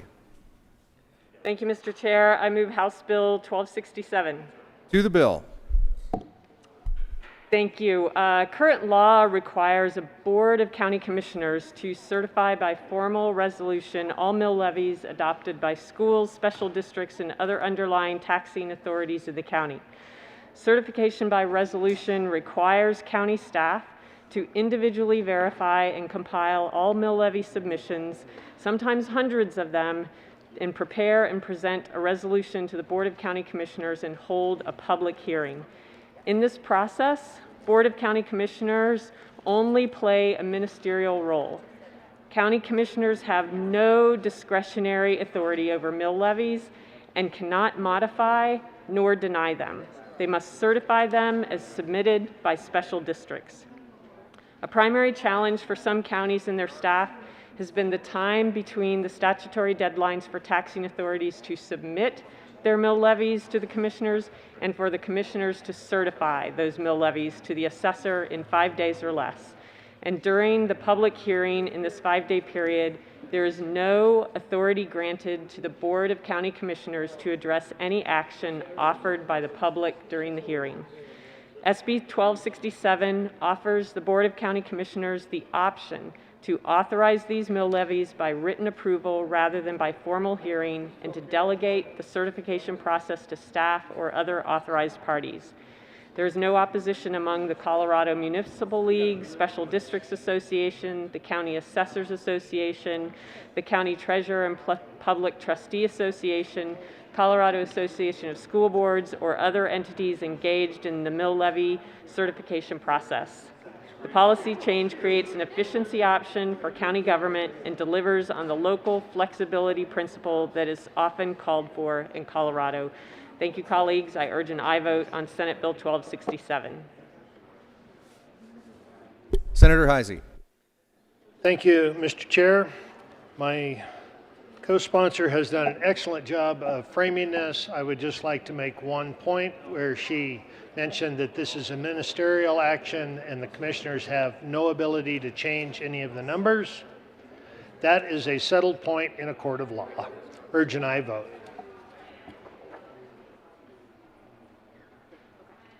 Senator Sonnenberg. Well, thank you, Mr. Chair. Members, I'm urging a no vote on this bill, and let me tell you why.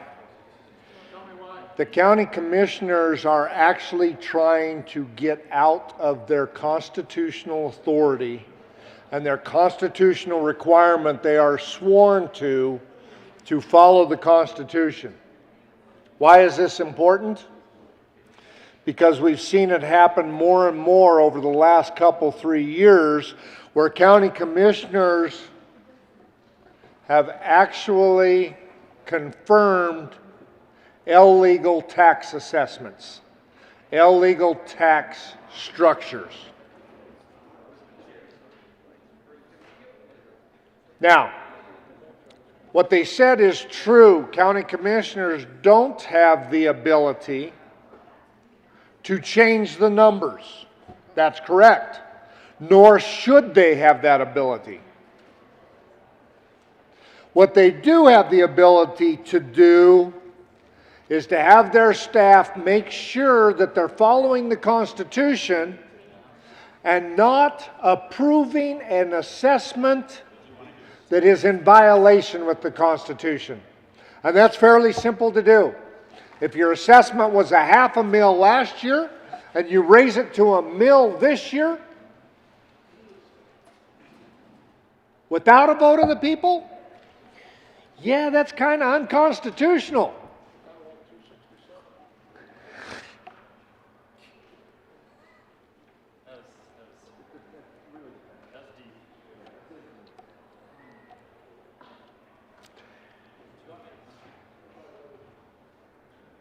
Sorry, the side conversation caught me off track a little bit there. To the bill, Senator. Please continue. The county commissioners have a duty and responsibility to certify the assessments. They need to do that. Now, if they want to delegate that to somebody else that may or may not have any accountability to the public or the taxpayer, this has happened. That's why this has come up. That's why this bill's coming forward. We've seen it a couple of times. Estes Park, South Platte Water Conservancy District. There's a case right now in the Supreme Court with an education. Folks, someone has to be responsible and accountable. And just because the county commissioners don't want to do it, doesn't mean they shouldn't do it. Somebody, an elected official that's accountable to public, that has sworn an oath to uphold the Constitution, needs, and that's why that was put in place to begin with, to either say yes or no. Ask for a no vote on this bill. Senator Kirkmeyer. Thank you, Mr. Chairman. I too rise to ask for a no vote on House Bill 21-1267. You know, it was presented in committee that somehow this is a really burdensome job for county commissioners. Gosh, that just really isn't true. Most of this is done electronically.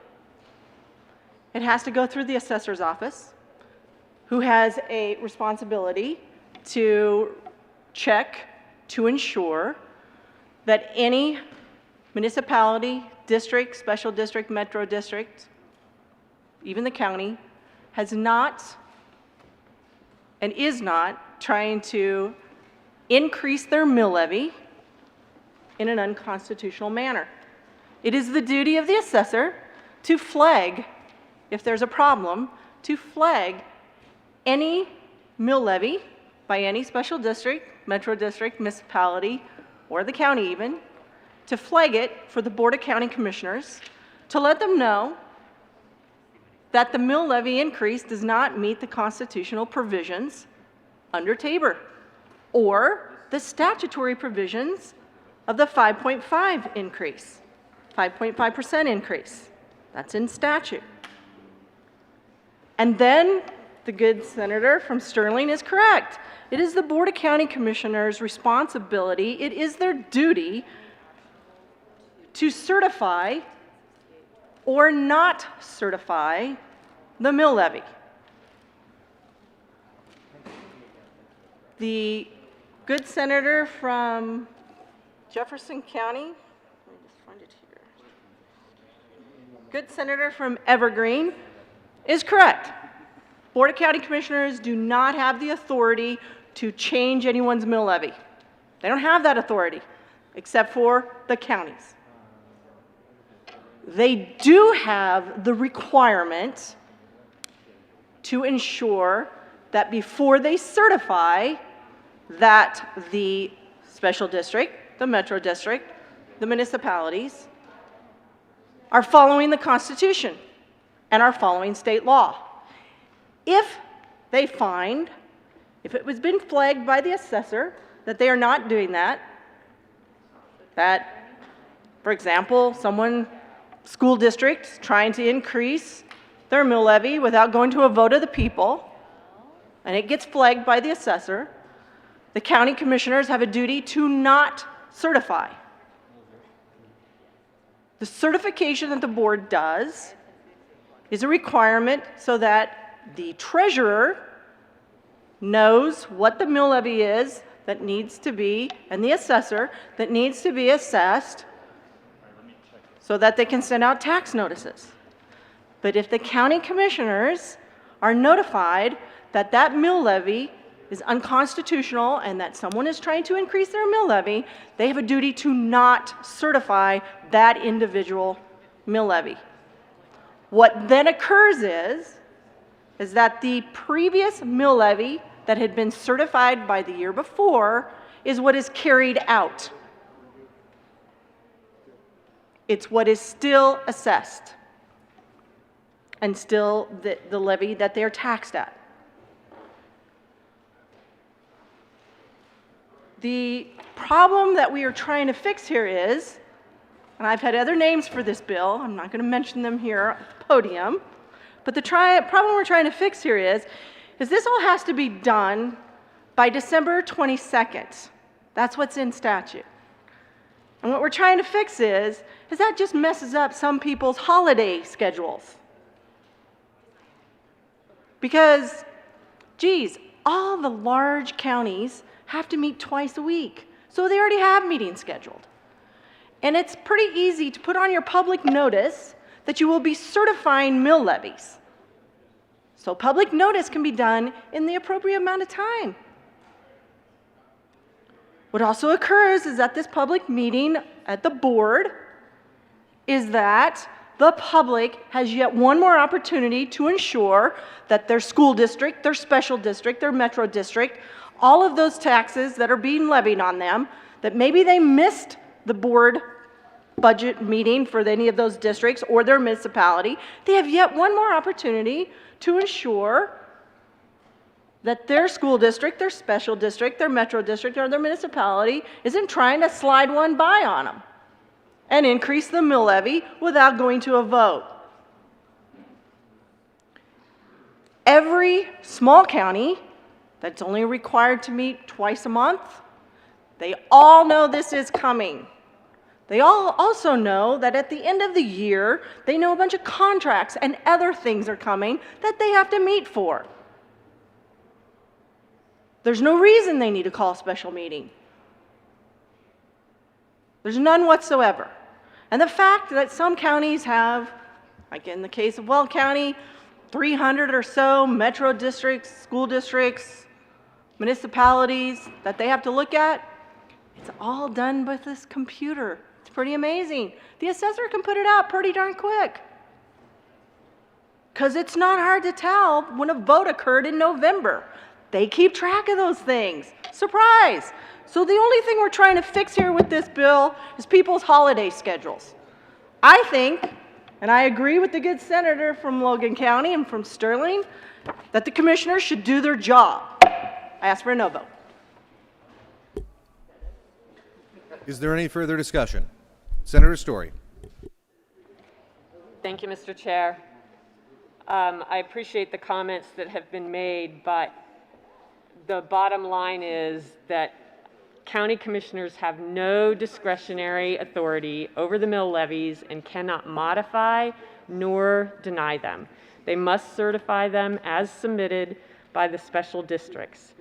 And there has been a scenario that has passed through case law, even if mill levies violate Tabor or are unconstitutional, the commissioners still have to certify.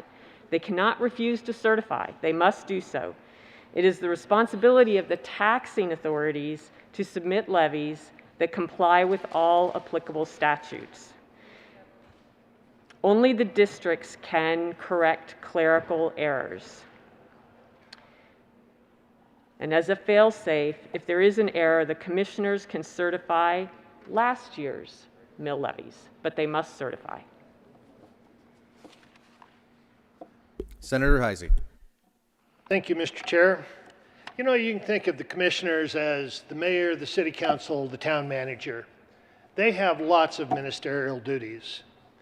Those are duties that they actually have the ability to make a difference in. Let's free them up to take care of the things where they can make a difference and to serve the people and take something off their plate that they have no authority over. Urge and I vote. Senator Sonnenberg. Thank you, Mr. Chair. I need to make a couple of corrections. County commissioners actually do not have to certify. They have two options, and we've seen them do it. They can either certify or not certify. And then in statute, there's a process if you don't certify. The process is, it goes back, shakes now, I can't think, it may be the treasurer, anyhow, back to one of the other elected officials, and it's put on the tax rolls as it was the year before. That's the way this works if the county commission does not certify. They don't have to certify. And the reason it goes in front of the county commission is so they actually look at it. So they actually make sure that a taxing district doesn't do something against the Constitution. And that's what's happened. And now the county commissioners are under fire because they certified an illegal tax increase. Because a district brought an increase forward, said it was good, but they didn't do their homework. Someone has to be in charge, especially when you're dealing with taxpayer dollars. And the person to be in charge should be the county commissioners. They have two options: certify or not certify. And they should utilize those options to make the right decision. If the people think they made the wrong decision, then they're the ones to be held accountable. If they designate this to somebody else, who gets held accountable? Please vote no on this, members. This is important. Senator, when you had that slip of the memory there, I thought I heard a four-letter word, but I'm hoping it was a five-letter word, a shoot. But on your honor on that one, just if you think you need to be fined there, it's up to you. I'm going to trust you on this one, sir. Senator Kirkmeyer. I'm sure I know you never say, I know you don't even know what that word is, Senator. So we'll just trust you there. Senator Kirkmeyer. Thank you, Mr. Chairman. Growing up on a farm, I know what that word is. I was going to go sit down, but then I heard that we're going to free up some time by not requiring the county commissioners to do their job. We're going to free up some time. You know, I think I asked this question of the good senator from El Paso County, who used to be an El Paso County commissioner, when he had to do this, when his responsibility was to do this, how much time it took him. And I think how much time it took the board of El Paso County Commissioners to go through this process at one of their board meetings that's scheduled twice a week. And I think he said something like maybe 15 minutes. So does anyone else but me think it's ridiculous that we're passing a bill to save 15 minutes of time right before the Christmas holiday? Yeah, it's a pretty short process when done correctly.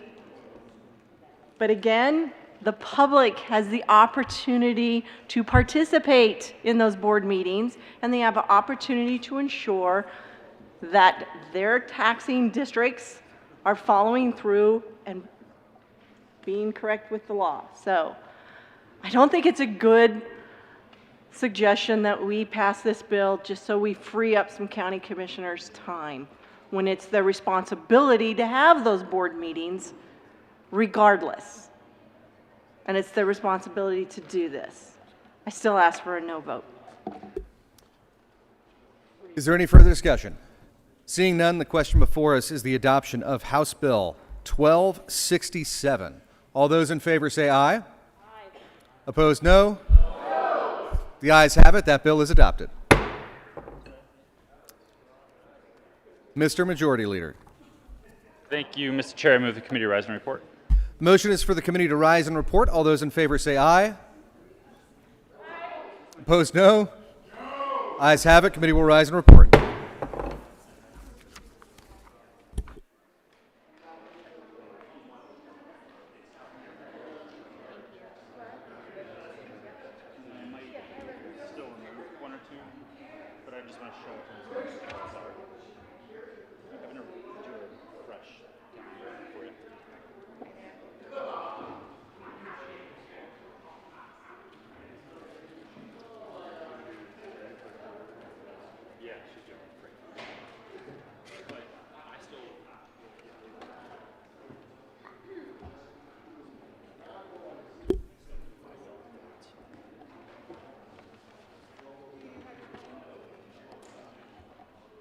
Yeah, so we'll do the report and then we'll do my bill on third.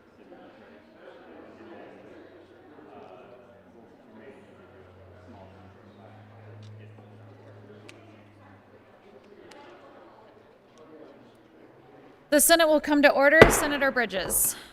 Thank you, Madam President. The committee has met and had a number of bills under consideration. Will the clerk please read the report? Madam President, your committee of the whole begs leave to report its under consideration the following tax bills being the second reading thereof makes the following recommendations thereon. House Bills 1121, 1267 passed on second reading.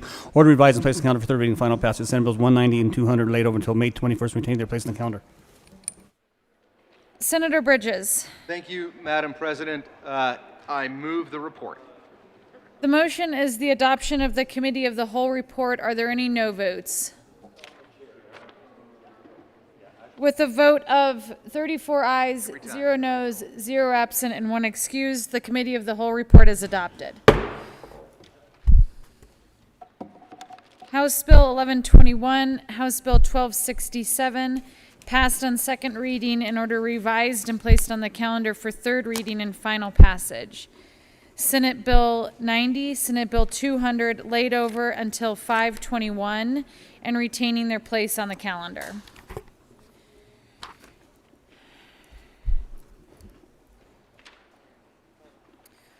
Will the clerk please read the title to Senate Bill 261? Kevin. Priola. Senate Bill 261 by Senators Fenberg and Priola and Representative Valdez and Amabile concerning measures to increase the deployment of renewable energy generation facilities to meet Colorado's energy needs and in connection with raising the allowable capacity of customer-side renewable energy generation facilities and giving customers additional options for increasing the scale and flexibility of new installations. Majority Leader Fenberg. Thank you, Madam President. I move Senate Bill 261 and request permission to run a third reading amendment. Will you please explain the need for the third reading amendment, Majority Leader Fenberg? Thank you, Madam President. In reviewing the engrossed bill this morning, I noticed that some language was repeated, so it was in there twice, but so the second time it was in there in a kind of unrelated area of the bill. Not sure how that happened. There may have been a mistake in the amendment or in putting everything together last night, but so this corrects that and removes that same language so it's not in there twice. And also there was reference to a rulemaking.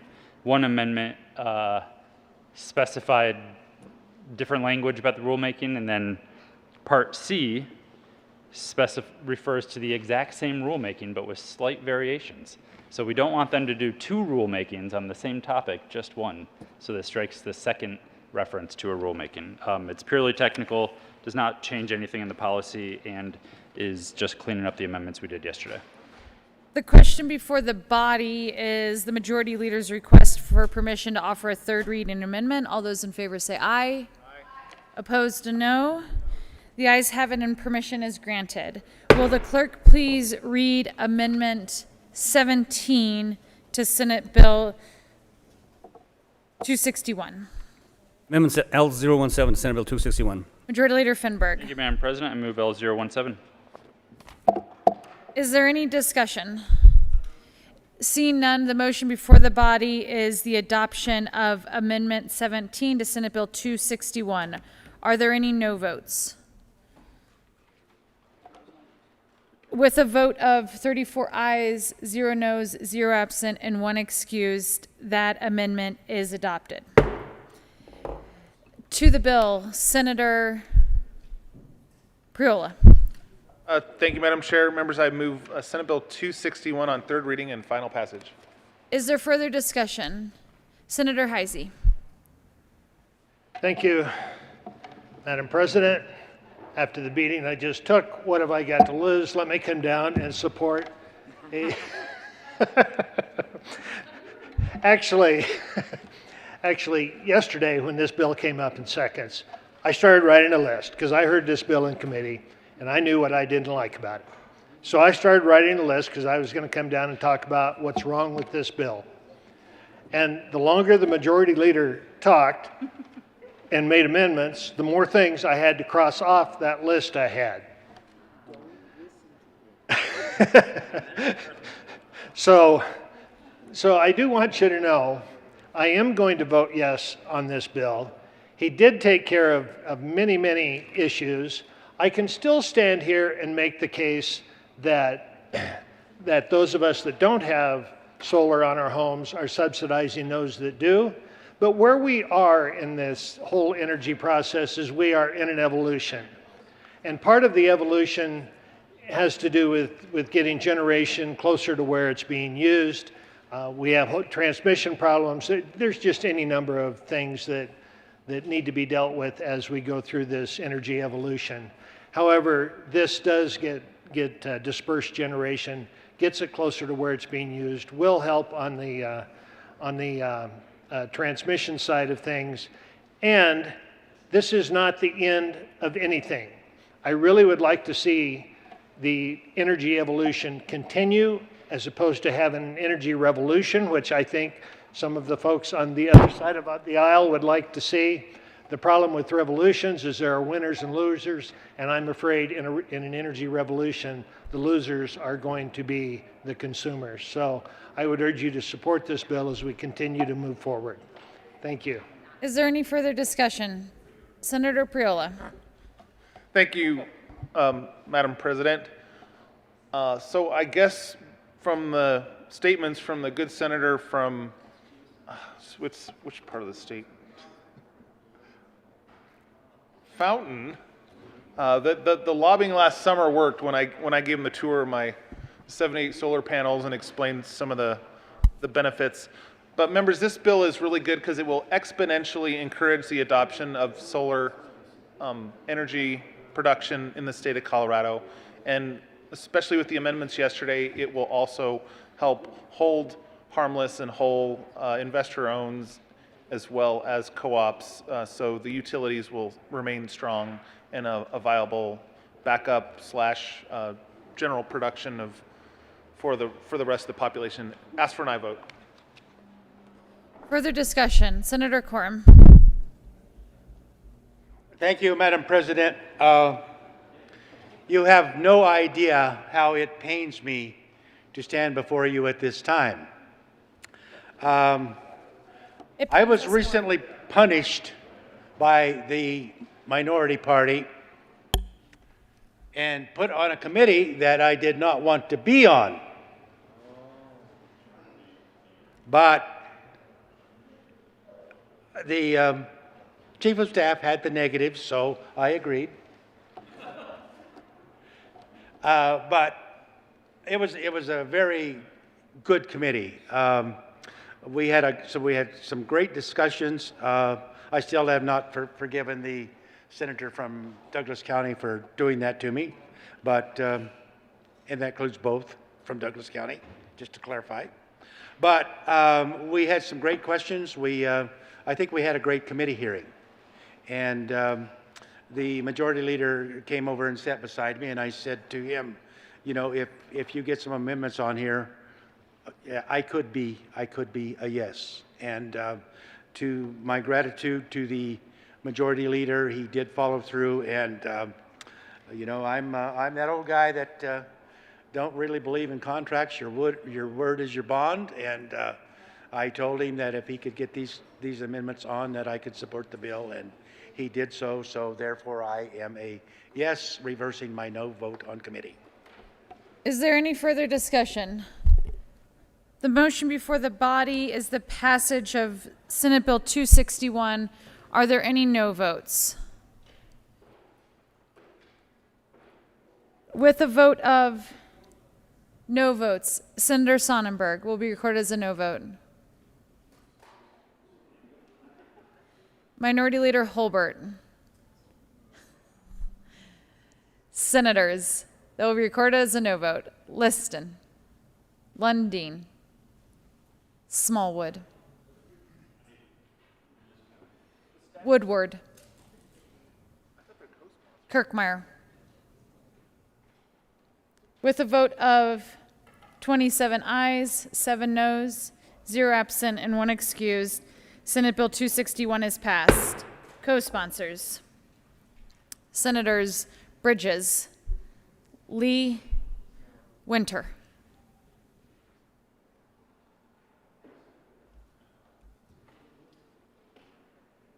Please add as co-sponsors Hawkes Lewis and Buckner.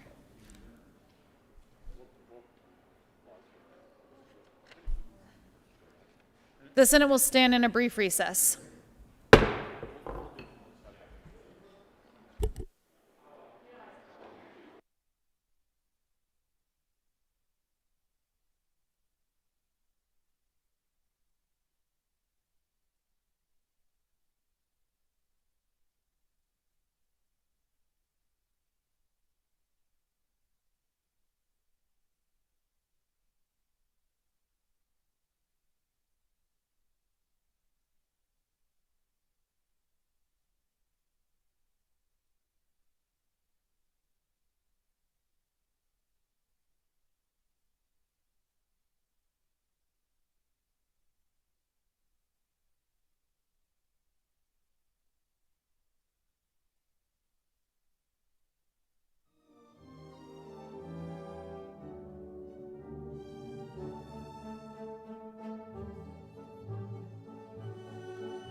The Senate will come back to order. Majority Leader Fenberg. Thank you, Madam President. I move that the Senate take up House Bill 1140, House Bill 1225, not Senate Bill 252, because it has been requested by myself to be removed from the consent calendar, and House Bill 1287, 1277, 1243, and Senate Bill 270 on special order, second reading of bills consent calendar at the hour of 11:36 a.m. The motion is that the Senate take up House Bill 1140, 1225, 1287, 1277, 1243, and Senate Bill 270 on special orders consent at the hour of 11:36. This requires a 2/3 majority. All those in favor say aye. Aye. Those opposed, no. The ayes have it, and that motion is adopted. The Senate will take up House Bills 1140, 1225, 1287, 1277, 1243, and Senate Bill 270 on special orders consent at the hour of 11:36. Special orders, second reading of bills, consent calendar, Minority Leader Holbert. Why, thank you, Madam President. I move the Senate resolve itself into the Committee of the Whole for consideration of special orders, second reading of bills, consent calendar. You have heard the motion. All those in favor say aye. Aye. Opposed, no. The motion is adopted, and the Senate will resolve itself into the Committee of the Whole for consideration of special orders, second reading bills, consent calendar, and the Minority Leader will take the chair.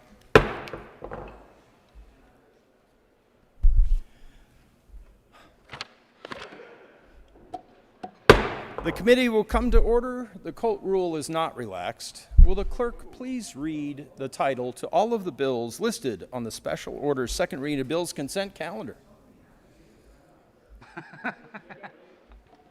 House Bill 1140 by Representative Tatone and Senators Quorum concerning the elimination of costs associated with living organ donation for a living organ donor in connection with making an appropriation. House Bill 1225 by Representative Burden Will and Senators Bridges and Cookmeyer concerning the Electronic Recording Technology Board and in connection with delaying the board's repeal and sunset review so that the board may continue making grants to counties, extended the filing surcharge collected by county clerk and recorders on behalf of the board, expanding the scope of allowable grants and extending reporting requirements. House Bill 1287 by Representatives Gonzalez, Gutierrez, and Soper and Senators Gonzalez concerning measures related to permitting parties to certain proposed legal regulations under Title 14 Colorado Revised Statutes to satisfy certain requirements without having to appear in person.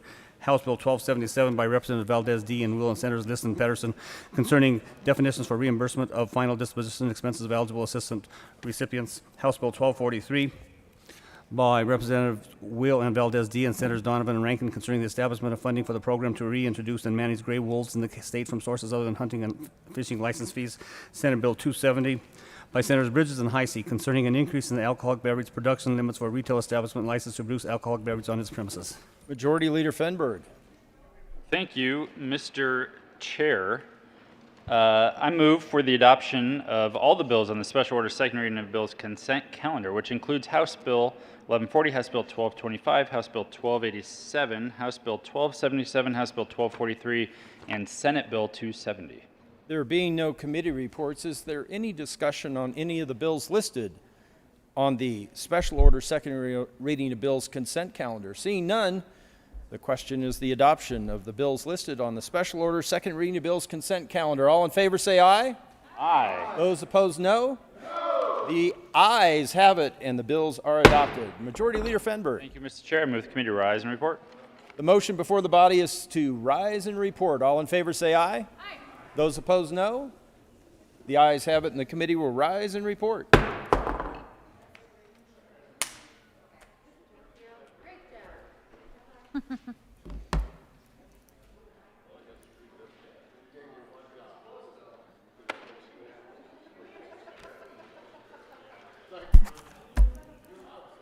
The Senate will come to order. Minority Leader Holbert. Thank you, Madam President. Your committee has met and had a number of bills under consideration. Would the clerk please read the report?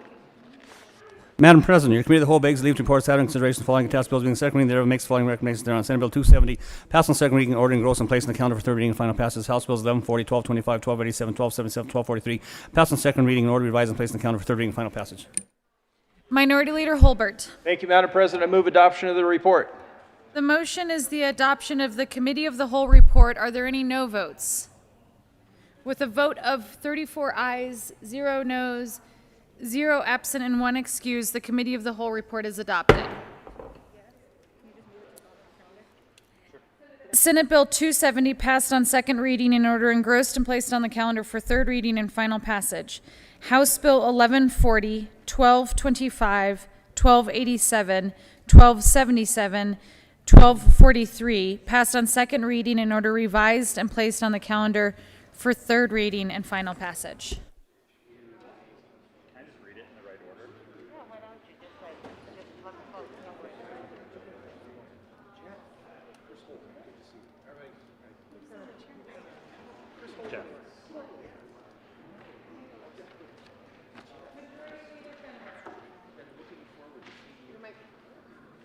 Majority Leader Finberg. Thank you, Madam President. I move I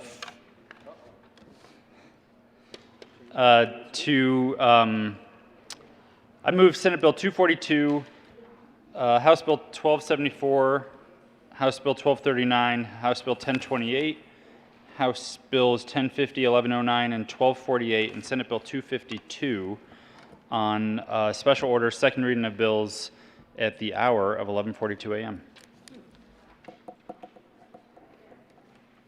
The motion is the Senate take up Senate Bill 242, House Bill 1274, 1239, 1028, 1050, 1109, 1248, and Senate Bill 252 at the hour of Majority Leader Finberg. Correction, 242.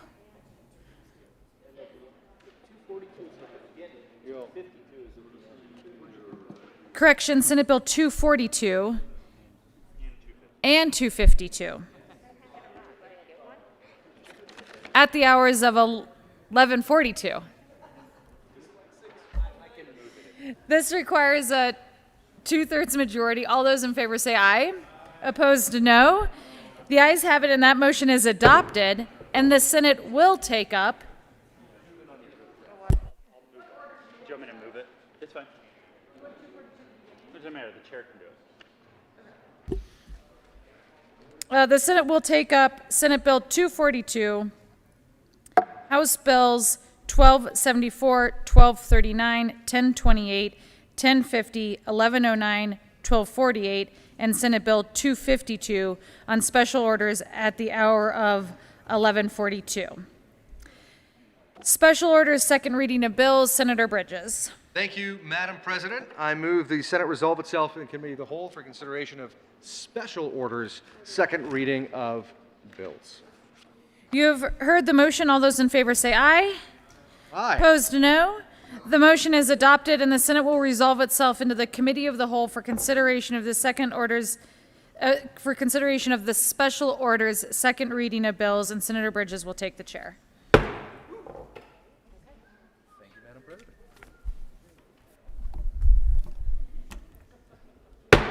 The committee will come to order, and the President has already relaxed the coat rule.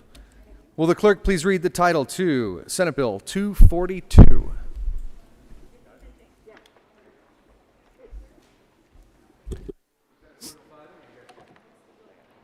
Senator Gonzalez. Senate Bill 242 by Senator Gonzalez and Pedersen, Representative Gonzalez, Gutierrez, and Woodrow, concerning the expansion of available uses of the Housing Development Grant Fund in connection with making appropriation. Senator Gonzalez. Thank you, Mr. Chair. I move Senate Bill 242. We move Senate Bill 242 along with the Local Government and Appropriations Committee reports. To the local gov report. Seeing no discussion, the question before us is the adoption of the local government report. All those in favor say aye. Aye. Opposed, no. Ayes have it. That report is adopted. To the Appropriations Committee report. Senator Gonzalez. Thank you, Mr. Chair. We appropriated the funds for this the Housing Development Grant Fund dollars, and we ask for an aye vote. Seeing no further discussion, the question before us is the adoption of the Appropriations Committee report. All those in favor say aye. Aye. Opposed, no. Ayes have it. That report is adopted. There is an amendment at the desk. Will the clerk please read L00, Senator L002? Amendment L002 Senator to Pedersen. Senate Bill 242. Yes, Senator Pedersen. Thank you, Mr. Chair. I move L002. To the amendment. This is a technical amendment, and I ask for your support. Seeing no further discussion, the question before us is the adoption of L002. All those in favor, please say aye. Aye. Opposed, no. Ayes have it. That amendment is adopted. To the bill. Oh, nope. There is another amendment at the desk. Will the clerk please read Amendment L003? 03 to Senate Bill 242 by Senator Gonzalez. Amend printed bill, page 3, line 1, strike 1, substitute renovation hotels, motels, and holiday inns. Senator Gonzalez. Thank you, Mr. Chair. I move L003, and I'm so glad that Mr. Pineda read the entirety of that amendment at length. Colleagues, what L003 does is amend the printed bill, page 3, line 1. Amendment L003 asks that we strike line 1 and substitute the renovation of hotels, motels, holiday inns, with 6 N's to be precise. You gotta find a little bit of joy in this building when you can, colleagues. And so I have moved Senate L003, but I respectfully withdraw it so that we can actually do the hard work of renovating underutilized hotels and motels to provide. And holiday inns. There we go. Thank you. I withdraw L003. It has been withdrawn, sadly, for the people of Colorado. Is there any further discussion of the bill? Senator Liston. Thank you, Mr. Chairman. Members, we heard this in local government, and I appreciate what the sponsors are trying to do to help people, get into their first home and so forth. But I would just remind people that $15 million. It sounds like a lot of money, but to buy some of these buildings or projects and so forth. Buying the property is the easy part. Keeping and maintaining it and paying the utility bills and the upkeep and the maintenance and so forth, that's the difficult part. So, we see people all the time that in their zeal to own their first home get overextended and then find out that they can't keep the property up.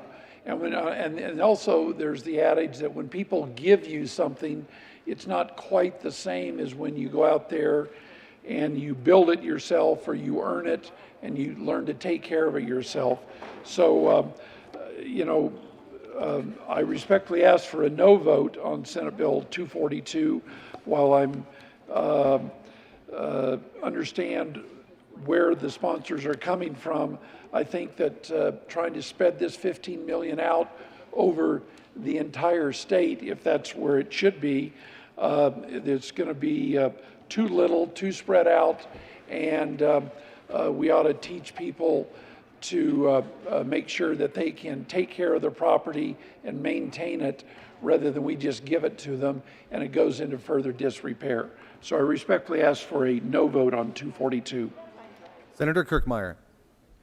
Thank you, Mr. Chair. I too ask respectfully for a no vote on Senate Bill 242. Members, we were told in committee that there's an unprecedented need. I was able to go online to the dashboard that I was referred to find out that that's just not really the case. I think there was something like 342. I don't know. I don't have the dashboard up, but it was a very small number that showed need. I would also point out that in this bill, with regard to the new housing program or housing development grant program within the Department of Local Affairs that will be expanded, that the Department of Local Affairs took the opportunity to add 4 FTE for a $15 million grant program. And as my understanding, that this was supposed to be like one-time kind of stimulus funds. Let's get an additional $15 million into a program. Not that we're supposed to be trying to build more FTE and build up government. So When pressed, the department really couldn't give us a good response as to why they need 4 more FTE. They have housing field staff. They have a full staff of folks in the Division of Housing. They should have been able to just absorb this. And then along the lines of the good senator's comments from El Paso County, I would just point out to you all of the grant programs that are available for all of this, with the exception of acquiring property. So basically, we're talking about grants that are going to give folks $15 million that they can go out and acquire property with regard to underutilized motels and underutilized properties, underutilized hotels. $15 million statewide, as the good senator from El Paso County stated. You could have one project that is right here in, the Metro Denver area that takes all of the grant funds. So when pressed about how this was going to actually be a rural, statewide program, we didn't really get a very good complete answer. We also didn't get a very good answer as to how many, like the number of rooms that are needed across the state. But I will also say too, again, where I was kind of going with this is, there are several other grants that are available to support homelessness and homeless folks. And those would be the TANF dollars, temporary aid to needy family dollars, the reserve amounts that counties have or that the state has. CDBG, that's Community Development Block Grant Funds, both in entitlement and non-entitlement communities. That just has to do with who gets to administer those funds. There's the Community Services Block Grant Funds. There's the Emergency Shelter Funds. Then there were the CARE dollars, the CARES Act dollars that counties and municipalities received that they could get these that they could use those funds for. Then there's also the American Rescue Plan dollars that are coming forward. So again, we were told there was an unprecedented need, and I found it in my notes. When asking with regard to the dashboard, we found out that there are 940 veterans. This is statewide numbers when I asked. And they have what's called chronic, which means people who continue to be homeless, 343. So seems like a lot of money, basically to go out and buy programs. We couldn't determine, there was no determination, no real answer on how this is an actual statewide program and actually what the need is for this program. So I stand here and ask for a no vote. Is there any further discussion? Seeing none, the question before us is the adoption of Senate Bill 242. All those in favor say aye. Aye. Opposed, no. Ayes have it. That bill is adopted. Will the clerk please read the title to House Bill 1274? House Bill 1274 by Representatives Tatone and Senators Zenziger and Heisey, concerning the beneficial use of unused state-owned real property in connection therewith, directing the Department of Personnel to inventory such property and use such property to promote affordable housing, child care, residential, mental and behavioral health care, and renewable energy development. It is a long title. Senator Zenziger. Thank you, Mr. Chair. I move House Bill 1274 on second reading. This is a fantastic bill that actually came out of committee unanimously. It was placed on the consent calendar, but we decided to pull it off because we are open to an amendment that will be forthcoming concerning the list of beneficial uses that we believe that this bill will generate for unused state-owned real property. And we are very much looking forward to the very brief introduction and discussion over this amendment, and we'll step aside at this point and wait for that to occur. There is an amendment at the desk, as predicted by the sponsor. Will the clerk please read L008? Amendment L008 to House Bill 1274 by Senator Holbert. Mr. Minority Leader. Thank you, Mr. Chair. I move L008. To the amendment. Why, thank you, Mr. Chair. Mr. Chair, members, this amendment would add the Colorado Housing and Finance Authority to the list of entities that the division could seek input from. It is important, in my opinion, that CHAFA be involved in this and ask for an aye vote. This is scintillating discussion of the amendment. Seeing no further discussion, the question before us is the adoption of L008. All those in favor say aye. Aye. Opposed, no. Ayes have it. That amendment is adopted. To the bill. Seeing no further discussion, the question before us is the adoption of House Bill 1274. All those in favor say aye. Opposed, no. The ayes have it. That bill is adopted.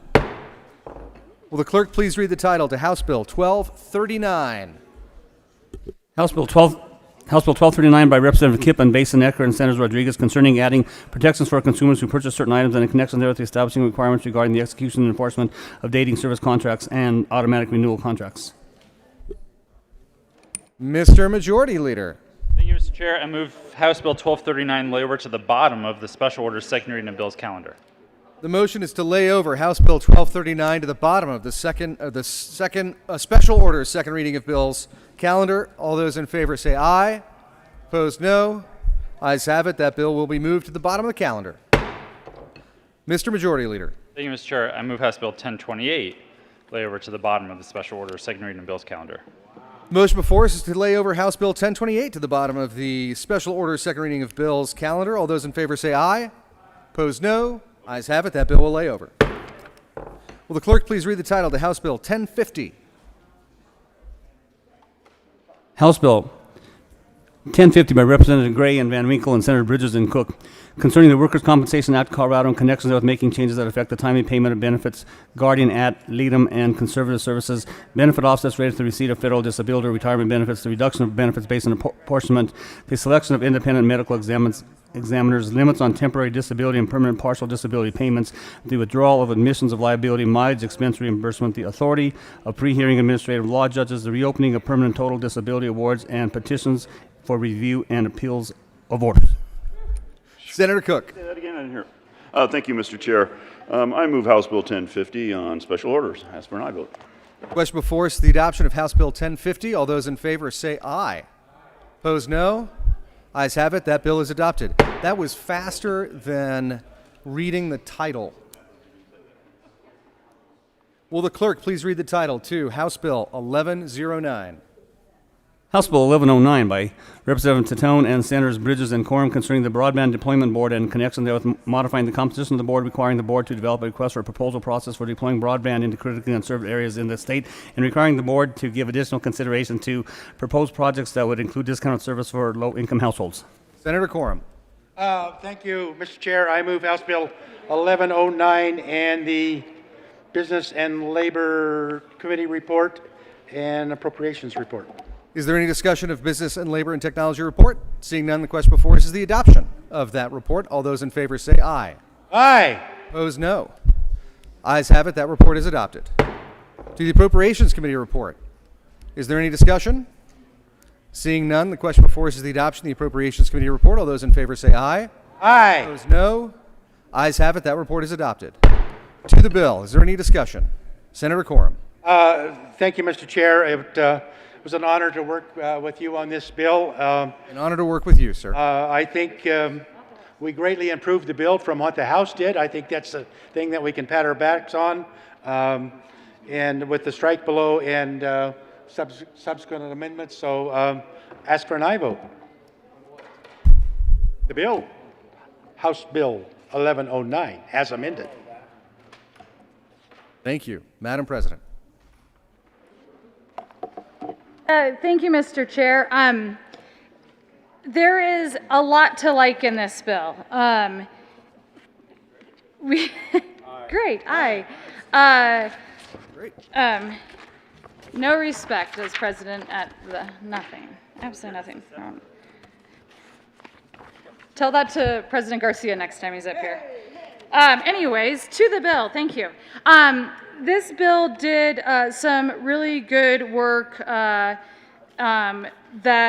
was the result of conversations over the months and years. When I first came into this building, I did not intend to really work on broadband, but it was one of those issues, and suddenly you find yourself having fallen into a topic, and there you are. And we've done good work over the years on really advancing this commitment of wiring the state corner to corner,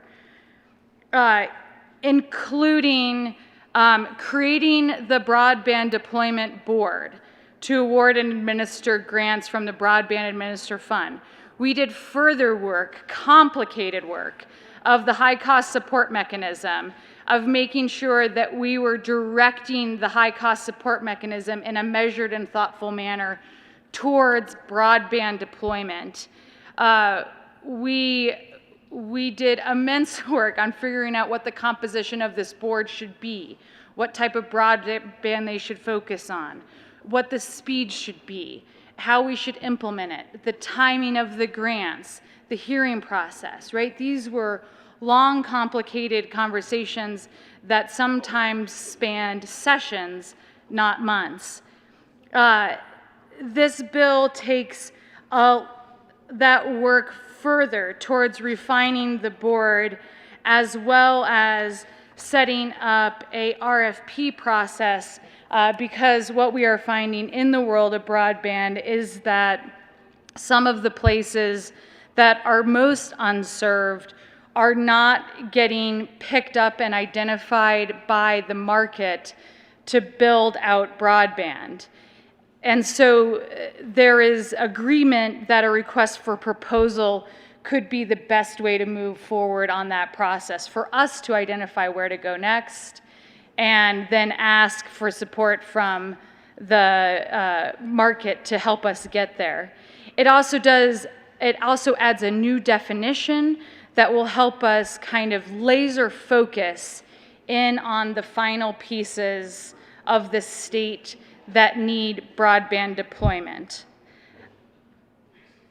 Here comes the but.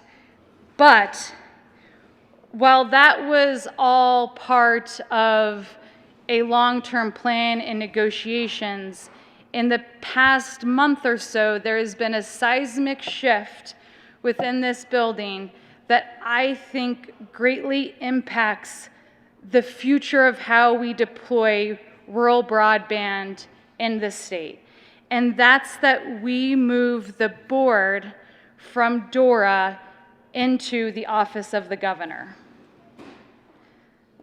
Let me repeat that. We are moving this board from DORA and we are putting it into the office of the governor. Why do I think that it is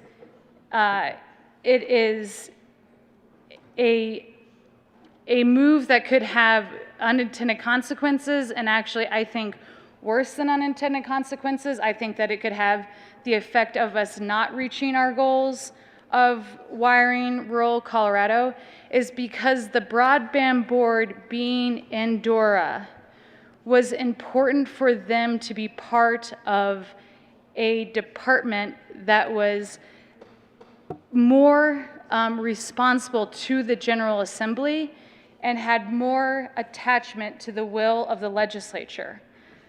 So this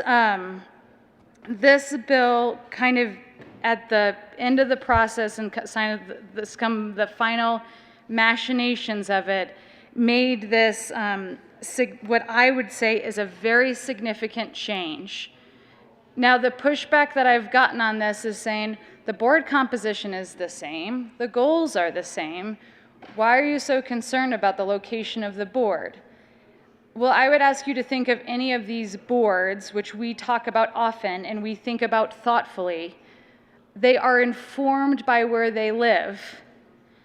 If we took the CPW board and moved that board into DOLA, it would naturally change just by the conversations it surrounded and by who they lead the board to and who ultimately is responsible, and the cabinet member that is reported, and that cabinet member that's responsible and has to meet with us and go under a hearing.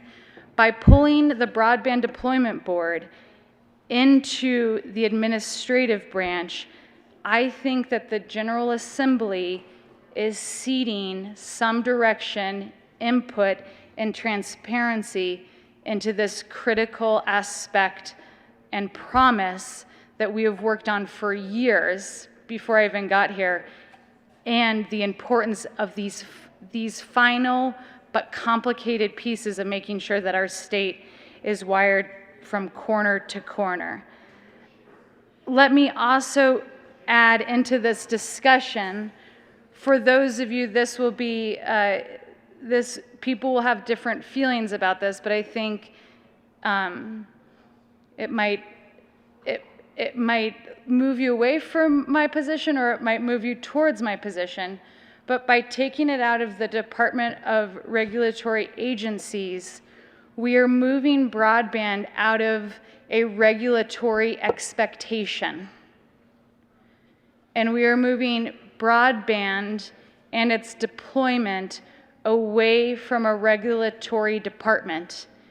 And we are moving it into the office of the governor, the executive branch.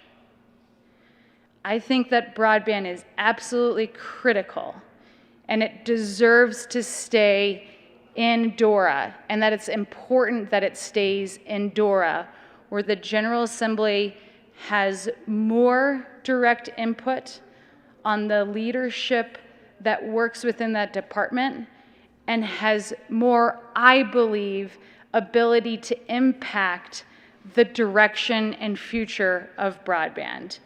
So I will be a no on this bill.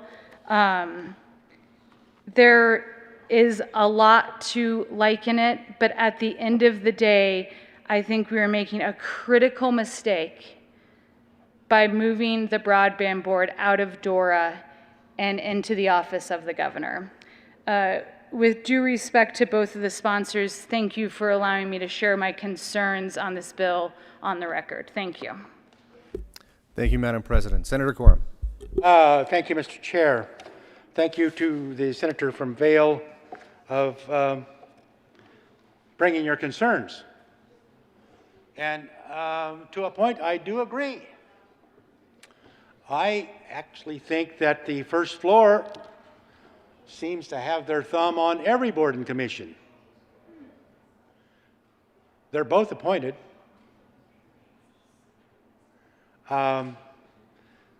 So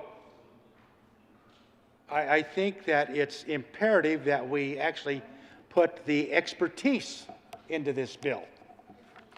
And frankly, DORA does not have the expertise or the ability to keep up with the technology and the needs of broadband today. So I appreciate the arguments. I have my concerns, but I think this is a better move, and ask for an aye vote. Is there any further discussion? Seeing none, the question before us is the adoption of House Bill 1109. All those in favor say aye. Aye. Opposed, no. No. Ayes have it. That bill is adopted. Will the clerk please read the title of House Bill 1248? House Bill 1248 by Representative Amabile and Senator Story and Heising concerning updating the provisions of the Colorado Children's Trust Fund Act and in connection with making an appropriation. Senator Heising. Thank you, Mr. Chair. I move House Bill 1248 on the second reading. Would you please move the Appropriations Committee report as well? And I move the Appropriations Committee report as well. Thank you very much, Senator. To the Appropriations Committee report, is there any discussion? Seeing none, the question before us is the adoption of the Appropriations Committee report. All those in favor say aye. Aye. Opposed, no. Ayes have it. That report is adopted. To the bill. Time. Senator Story. Thank you, Mr. Chair. Can we sit down for a minute? Thank you. On 1248, this is an important bill that is focused on the Colorado Children's Trust Fund. And in current statute, the trust fund is guided by the Children's Trust Fund Board, and its activities are focused on providing grants for educational public awareness, training programs for individuals who work directly with families, conferences that focus on child abuse prevention and home visitation programs. And the board has targeted their efforts on the prevention of child sexual abuse prevention and drug-exposed newborns. What this bill, the issue is, though, the Colorado Children's Trust Fund has been in operation for 30 years, but it still faces challenges in reaching families before abuse begins. And these challenges include the current name of the board, which is not descriptive enough about what it does, the composition of the board, and an effort to update its mission statement. So what this bill does is it changes the name of the Colorado Child Abuse Prevention Trust Fund to then be guided by the Colorado Child Abuse Prevention Trust Fund Board. And it better aligns the work with the board to be focused on and be able to message themselves more effectively. It expands the membership to include additional stakeholders and subject matter experts that are focused on prevention, and more clearly defines the mission of the currently the Colorado Children's Trust Fund as preventing child fatalities resulting from child maltreatment. And I urge an aye vote on this bill. Is there any other discussion? Senator Heisey. Thank you, Mr. Chair. Just kind of in a nutshell, what this bill does is it takes an existing board, changes the name to reflect the mission and practice of preventing child abuse, and it reorganizes the board to bring on members with subject matter and experience and expertise in that topic. So, urge an aye vote. Is there any further discussion? Seeing none, the question before us is the adoption of House Bill 1248. All those in favor say aye. Aye. Opposed, no. Ayes have it. 1248 is adopted. Will the clerk please read Senator Heisey? Thank you, Mr. Chair. I would like to thank my co-sponsor and let her know I greatly admire her courage for taking a second trip to the well with me today. I offer her my congratulations as well for her courage in that. Mr. Majority Leader. Nope. Will the clerk please read the title to Senate Bill 252? Senate Bill 252 by Senators Fenberg and Holberg and Representatives Tatone and Lantine, concerning the establishment of a state grant program to promote projects in commercial centers throughout the state that will revitalize community spaces and in connection with making an appropriation. You were in the probes. I didn't go there. I don't know if they changed anything. Thank you, Mr. Chair. I move Senate Bill 252 along with the Local Government Committee report. Do the local government report. No, there's not. Thank you, Mr. Chair. In local government, we I believe made some technical changes that really just clarify the intent of what this funding would be used for, and I think we also oddly took out the appropriation in that committee and left that to the expertise of the Appropriations Committee. And yet there's no Appropriations Committee report. Correct. Mind-boggling. Indeed it is. Any further discussion of this very confusing local government committee report? I am confused, but there is no more discussion. So all those in favor of adopting the report, please say aye.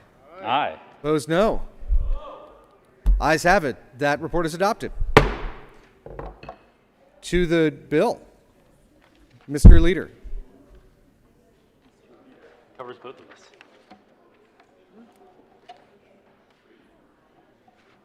You know what this is? There is an amendment at the desk.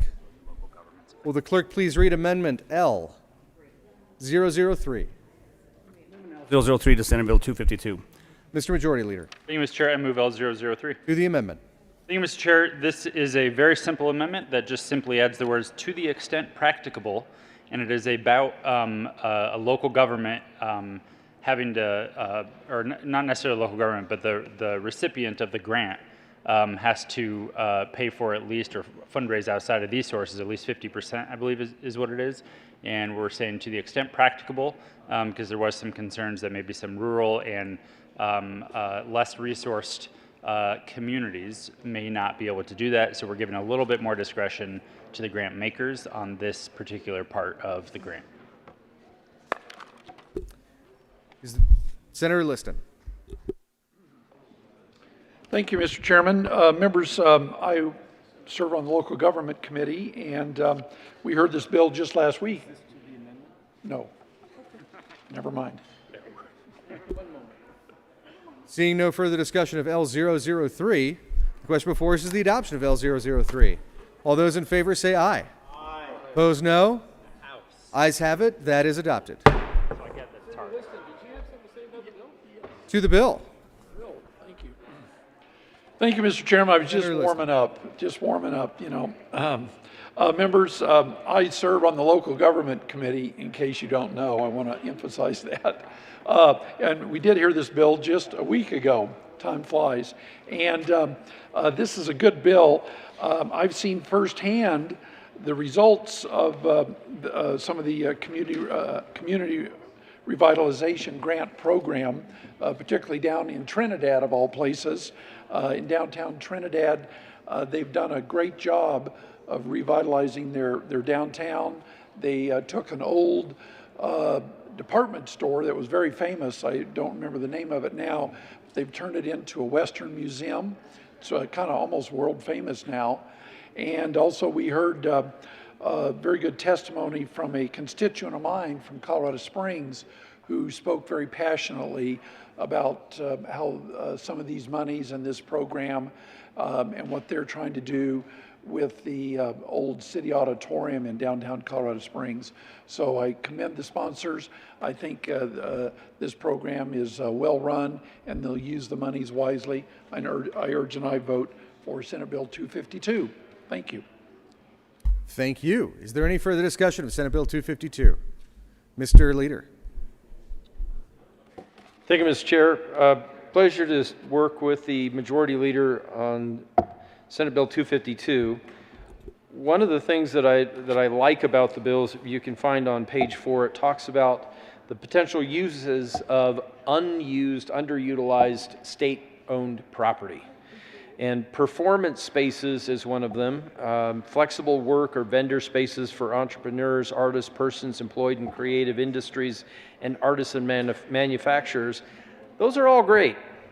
But what really intrigues me about this is the opportunity to use this to create either leased or owner-occupied multifamily housing. And I think it's yet another step that our state is taking to look at potentially a glut of underutilized commercial real estate property. Because of COVID, we know that we have companies that no longer exist. And because of COVID, we know that we have companies that will be focusing less on having all of the employees of that company sitting in a workspace 8 to 5, 9 to 6, whatever the hours are, Monday through Friday, and participating remotely. And I think as the demand for that commercial space, especially lower grade space, and some of the state-owned properties I think are just sitting vacant and unused, what can we do to better utilize that space? And I think that's a fascinating conversation. One thing I'm looking at for next session is potentially looking for a safe harbor for such transition spaces from some of the construction litigation restrictions that are on developers to create owner-occupied housing. So that isn't in this bill, but I think this is a step in that direction. And ask for your aye vote on Senate Bill 252. Thank you, Mr. Chair. Seeing no further discussion, the question before us is the adoption of Senate Bill 252. All those in favor say aye. Opposed, no. Ayes have it. That bill is adopted. Will the clerk please read the title to House Bill 1239? House Bill 1239 by Representative Kipp and Basin-Ecker and Senators Rodriguez concerning adding protections for consumers who purchase certain items in connection with establishing requirements regarding the execution and enforcement of dating service contracts and automatic renewal contracts. Thank you for joining us, Senator Rodriguez. Thank you, Mr. Chair. I move House Bill 1235 in the committee report. To the committee report.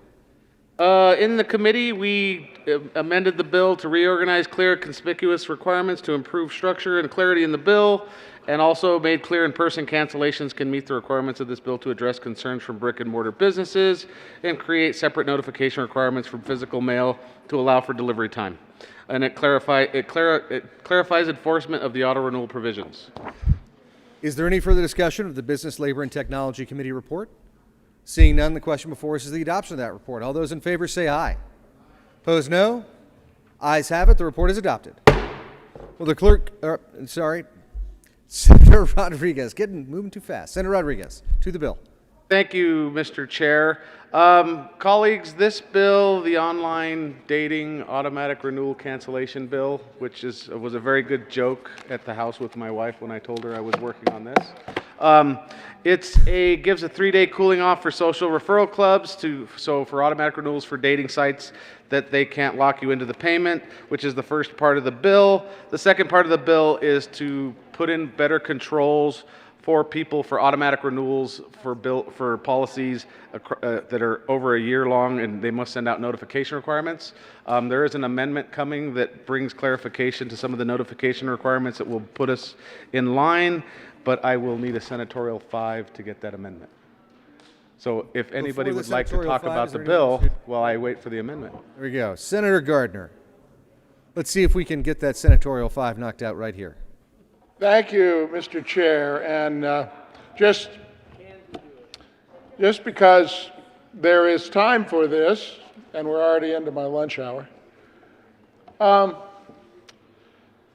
we're adding protections for consumers on the automatic renewal, sort of the opt-in and opt-out thing. You know, a senatorial 5 has been asked. Please continue, Senator. Thank you. You might just ponder the irony of that. But now I do have questions for the sponsor if he'd like to respond. There's a 3-day cooling off period on these online dating services. Is that just for the purchase, or is there like a 3-day cooling off period before the hookup? How does that work? Senator Rodriguez. Thank you, Madam Chair. Excuse me. Mr. Chair. Sorry, I'm out of practice. The 3-day cool. My Mr. Chairing, please continue, Senator Rodriguez. My apologies, Mr. Chair. Do the dating. The 3-day cool-off period only applies to online dating sites, to which, if my wife's listening, I have no experience or knowledge to clarify how that works. So if anybody in the chamber does have any knowledge, I'm happy to have them come up and testify in support. Senator Gardner. Thank you. Mr. Chair. Thank you, Senator Gardner. I want to ensure that I'm using the correct pronouns. The senator from Denver, the good sponsor, is running a bill about something for which he has no experience, and I just want to make sure that the people of Colorado understand that but as well as the good senator's spouse, understand that he has no experience with this bill or what kinds of things might require cooling off periods. I certainly don't. And I'm wondering why we only have cooling off periods for online dating sites and not for purchase of other kinds of subscriptions and so forth. I mean, shouldn't we protect lawyers who might rashly subscribe to subscription services that provide legal documents and forms and things like that? I mean, don't I get the protections? I get these things all the time, and they're just so exciting to me. It's like a whole new exciting experience. Shouldn't I receive the benefit of a 3-day cooling off period as well? The drafter is listening. That amendment is welcome anytime. Senator Rodriguez.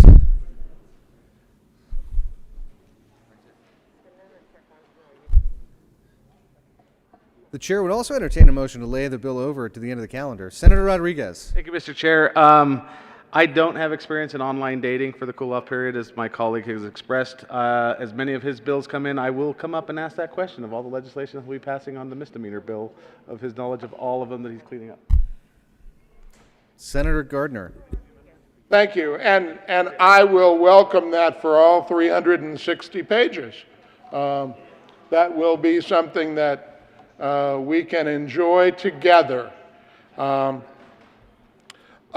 I just think of this as, you know, as we vote on this bill, I hope that we'll all be in e-harmony, that will not bumble as we proceed, and that people will be tender in their thoughts about the bill. I believe it's Tinder. But it looks like the minority leader would like to add some tinder to this fire. Mr. Minority Leader. Thank you, Mr. Chair. I do have a question for the sponsor. I was reviewing the bill, and in numerous places on pages 16 and 17, and this has to do with adjectives, adverbs, and pronouns. On line 20 of page 16, it says a person that sells. On line 5 of page 17, line 10 of page 17, a person that sells. And I'm just wondering if the sponsor has any opinion whether it should be amended to read a person who rather than a person that.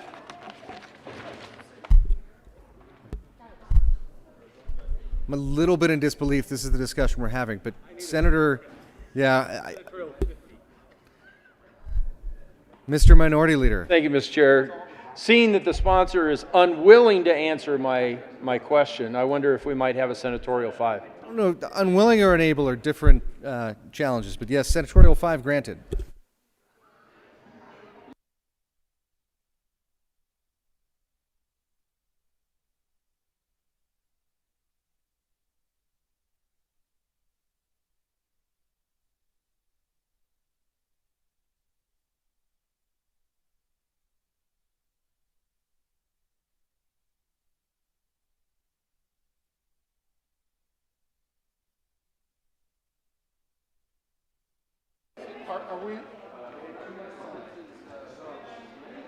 Is this an opt-in or opt-out? There is an amendment at the desk.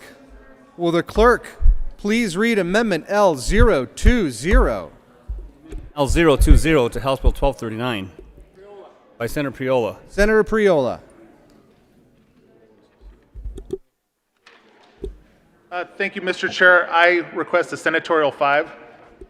Senatorial 5 granted.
Senator Priola.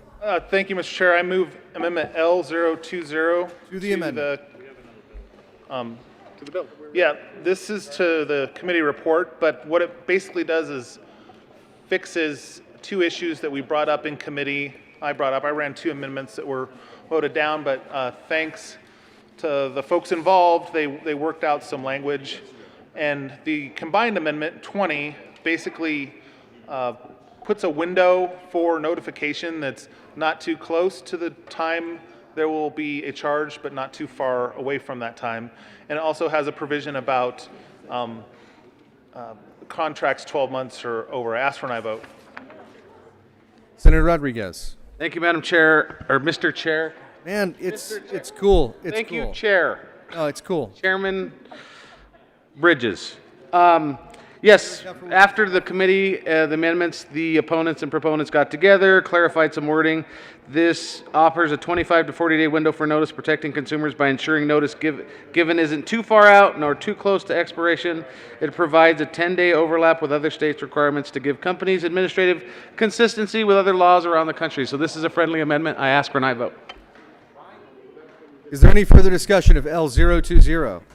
Seeing none, the question before us is the adoption of L020. All those in favor say aye. Opposed, no. Ayes have it. That amendment is adopted. To the bill, Senator Gardner. Thank you, Mr. Chair. I'm just disappointed that there's not a prohibition on ghosting in this bill, but otherwise.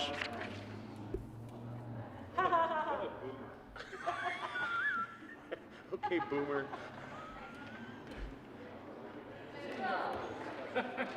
Senator Liston. So is Thank you, Mr. Chair.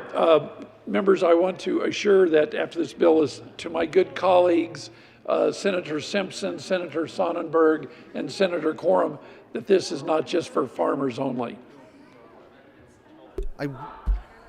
we have got to finish this bill. Seeing no further discussion of House Bill 1239. The question before us is the adoption of House Bill 1239. All those in favor say aye.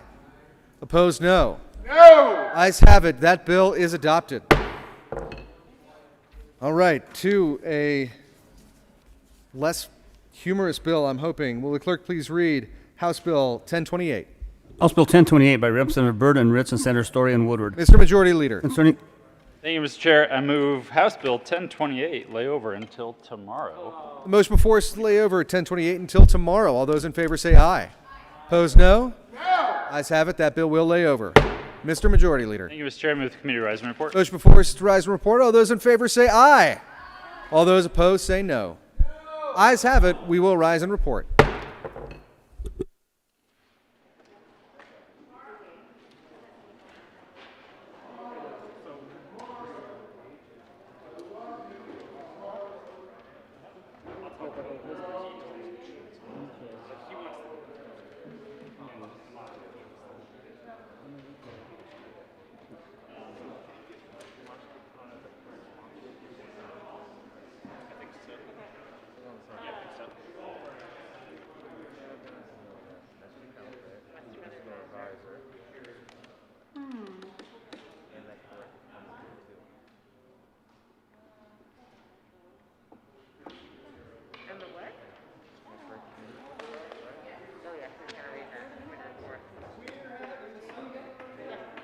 The Senate will come to order. Senator Bridges. Thank you, Madam President. The committee has met and had a number of bills under consideration. Will the clerk please read the report? Madam President, your committee of the whole begs leave to report as it had under consideration the following tax bills, being the second reading thereof, makes the following recommendations thereon. Senate Bills 242 as amended, 252 as amended, passed on second reading, order and gross place the calendar for third reading and final passage. Senate Bill 1274 as amended, House Bill 1050, 1109 as amended, 1248 as amended, 1239 as amended, passed on second reading, order revised and placed in the calendar for third reading and final passage. House Bill 1028 laid over until May 21st, retaining its place in the calendar. Senator Bridges. Thank you, Madam President. I move for the adoption of the report. The motion is the adoption of the Committee of the Whole report. Are there any no votes? With a vote of 34 ayes, 0 noes, 0 absent, and 1 excused, the Committee of the Whole report is adopted. Senate Bill 242 as amended, Senate Bill 252 as amended, passed on second reading and ordered engrossed and placed on the calendar for third reading and final passage. House Bill 1274 as amended. House Bill 1050, 1109 as amended. House Bill 1248 as amended. House Bill 1239 as amended. Passed on second reading and order revised and placed on the calendar for third reading and final passage. House Bill 1028 will be laid over until 521 while retaining its place on the calendar.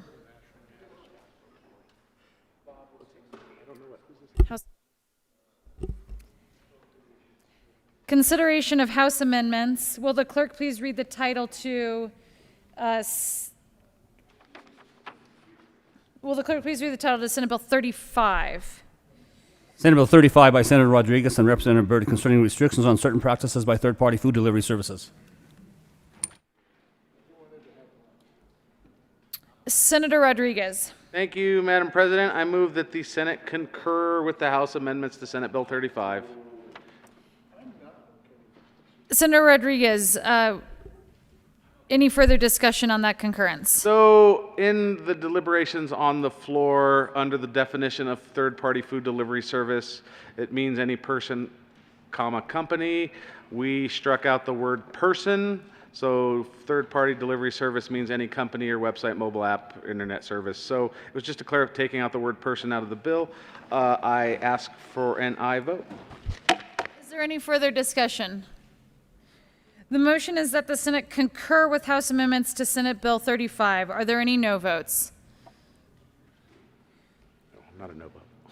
With a vote of 34 ayes, 0 noes, 0 absent, and 1 excuse, the motion is adopted. Senator Rodriguez. Thank you, Madam President. I move for the repassage of Senate Bill 35. The motion is the repassage of Senate Bill 35. Are there any no votes? With a vote of 34 ayes, 0 noes, 0 absent, and 1 excused, Senate Bill 35 is repassed. Co-sponsors. Consideration of conference committee reports. Will the clerk please read the title to House Bill 1016? House Bill 1016 by Representative Ortiz and Lentz and Senators Garcia and Gardner concerning the authority to transfer jurisdiction of a veteran defendant's case to a jurisdiction with a veteran specialty court. Senator Gardner. Thank you, Madam President. I move the report of the first conference committee on House Bill 21-1016. Is there any discussion? Seeing none, the motion is for the adoption of the first report of the first conference committee on House Bill 1016. Are there any no votes? With a vote of 34 ayes, 0 noes, 0 absent, and 1 excused, the first report of the first conference committee on House Bill 1016 is adopted. Senator Gardner. Thank you, Madam Chair. Well, colleagues, after that very vigorous debate on the conference committee report, which, in case anyone was really wondering, struck a word and put the right word back in, and took all of 3 minutes in conference, we are now at a point that I move for the repassage of House Bill 1016. Is there any further discussion? Seeing none, the motion is for the repassage of House Bill 1016. Are there any no votes? With a vote, no votes on Senate Bill 1016, Senator Lundin. With a vote of 34 ayes, 1 no, 0 absent.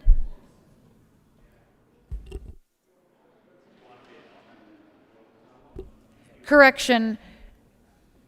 With a vote of 33 ayes, 1 no, 0 absent, and 1 excused, House Bill 1016, correction.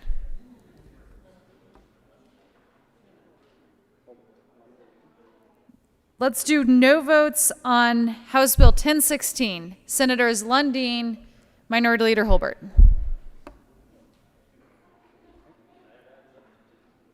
Smallwood.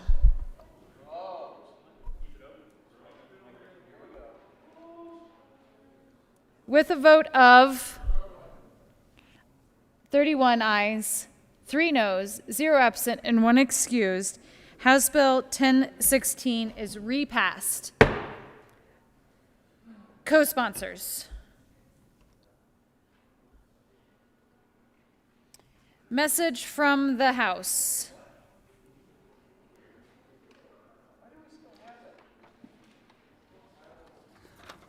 Message from the House, May 20th, the House has passed on third reading transmitted advisor statutes, House Bills 1233, 1280, 1289, 1290, 1065, 1189, 1254, 1281, 1283, 1282, amended as printed in House Journal, May 19th. The House has passed on third reading transmitted advisor statutes, House Bill 1174. Message from the Reviser. May 20th, we herewith transmit without comment House Bills 1174 without comment as amended, 1065, 1189, 1233, 1254, 1280, 1280, 1282, 1283, 1289, 1290. Committee reports. Corrected committee report. May 19th, Committee on Judiciary. After consideration of the merits, the committee recommends the following. Senate Bill 271 be amended as follows. So amended, be referred to the Committee on Appropriations with favorable recommendation. Introduction of bills. Will the clerk please read the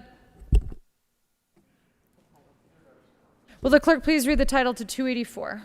Senate Bill 284 by Senators Hansen and Rankin concerning evidence-based evaluations to assist the General Assembly in determining the appropriate level of funding for a program or practice and in connection with making an appropriation. Appropriations. Announcements.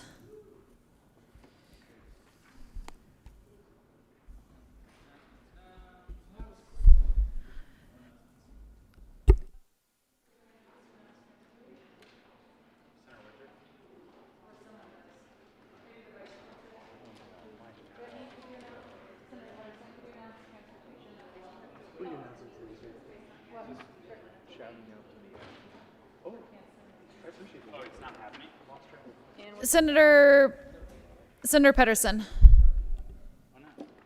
Thank you, Madam President. Transportation is not meeting today, and the bill that was scheduled will be laid over for Monday. Or no? No, you're good. Yeah, all right. Further announcements. Senator Hansen. Thank you very much, Madam President. For members of Senate Appropriations, we will be meeting tomorrow morning to continue the fun at 8 o'clock. Number of bills under consideration. You can see the calendar printed. There's been a couple of bills added. I'll get those out to all of the committee members. Senate Appropriations tomorrow morning at 8 LSBB. Further announcements. Minority Leader Holbert. Thank you, Madam President. Just wanted to give a shout out to the Colorado Avalanche, who won their second game of the first round of the playoffs last night, 6-3. Mr. McKinnon got a hat trick, which is kind of rare. That means 3 goals in a game. And if you would please join me tomorrow night, CNBC or Altitude Sports, the awesome Altitude Sports. They will be on tomorrow. They play in St. Louis in Game 3. Go Avs! Go Avs. Further announcements. Majority Leader Finberg. Thank you, Madam President. Just another reminder that the ARC thrift store truck will be out at the Circle tomorrow from 11 to 3. Bring your professional clothing to donate for folks who are on the job hunt so they can look sharp and get a job. It will be out there. Look for the ARC thrift store truck, 11 a.m. to 3 p.m. Madam President, we do have, or at least expect, some House bills to come over, and we want to get those read across so we can get them into committee. You do not need to be here for it. Madam President, I move that the Senate recess until 2 p.m. The tally resulted at 2. The last one to make the mistake was Senator Gardner. So you have a hefty fine of $2, sir. Did I do something? Did I say something? No. The motion is that we stand in recess until 1400. See no opposition. We stand in recess.